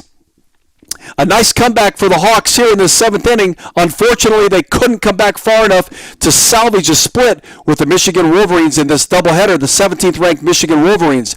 Michigan wins the first game by the score of 2-0 and wins game 2 by the score of 6-5. Tomorrow, 8 o'clock, Sunday morning, tomorrow morning, the Hawks and the Michigan State Spartans in the first game of a doubleheader. That's at 8 o'clock tomorrow morning.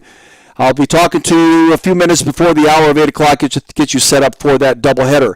Iowa now goes to 1-3 on the 2021 softball season. They split with Ohio State yesterday, and they lose 2 to Michigan today. Goes to 1-3. Michigan now at 4-0 in the Big Ten. We'll talk to you tomorrow morning at a little before the hour of 8 o'clock as Iowa and Michigan State will square off in Game 1 of a doubleheader. I'm Jerry Koala. Thank you for tuning in this morning and this afternoon for this doubleheader with the Michigan Wolverines. Again, Michigan wins both 2-0 and 6-5.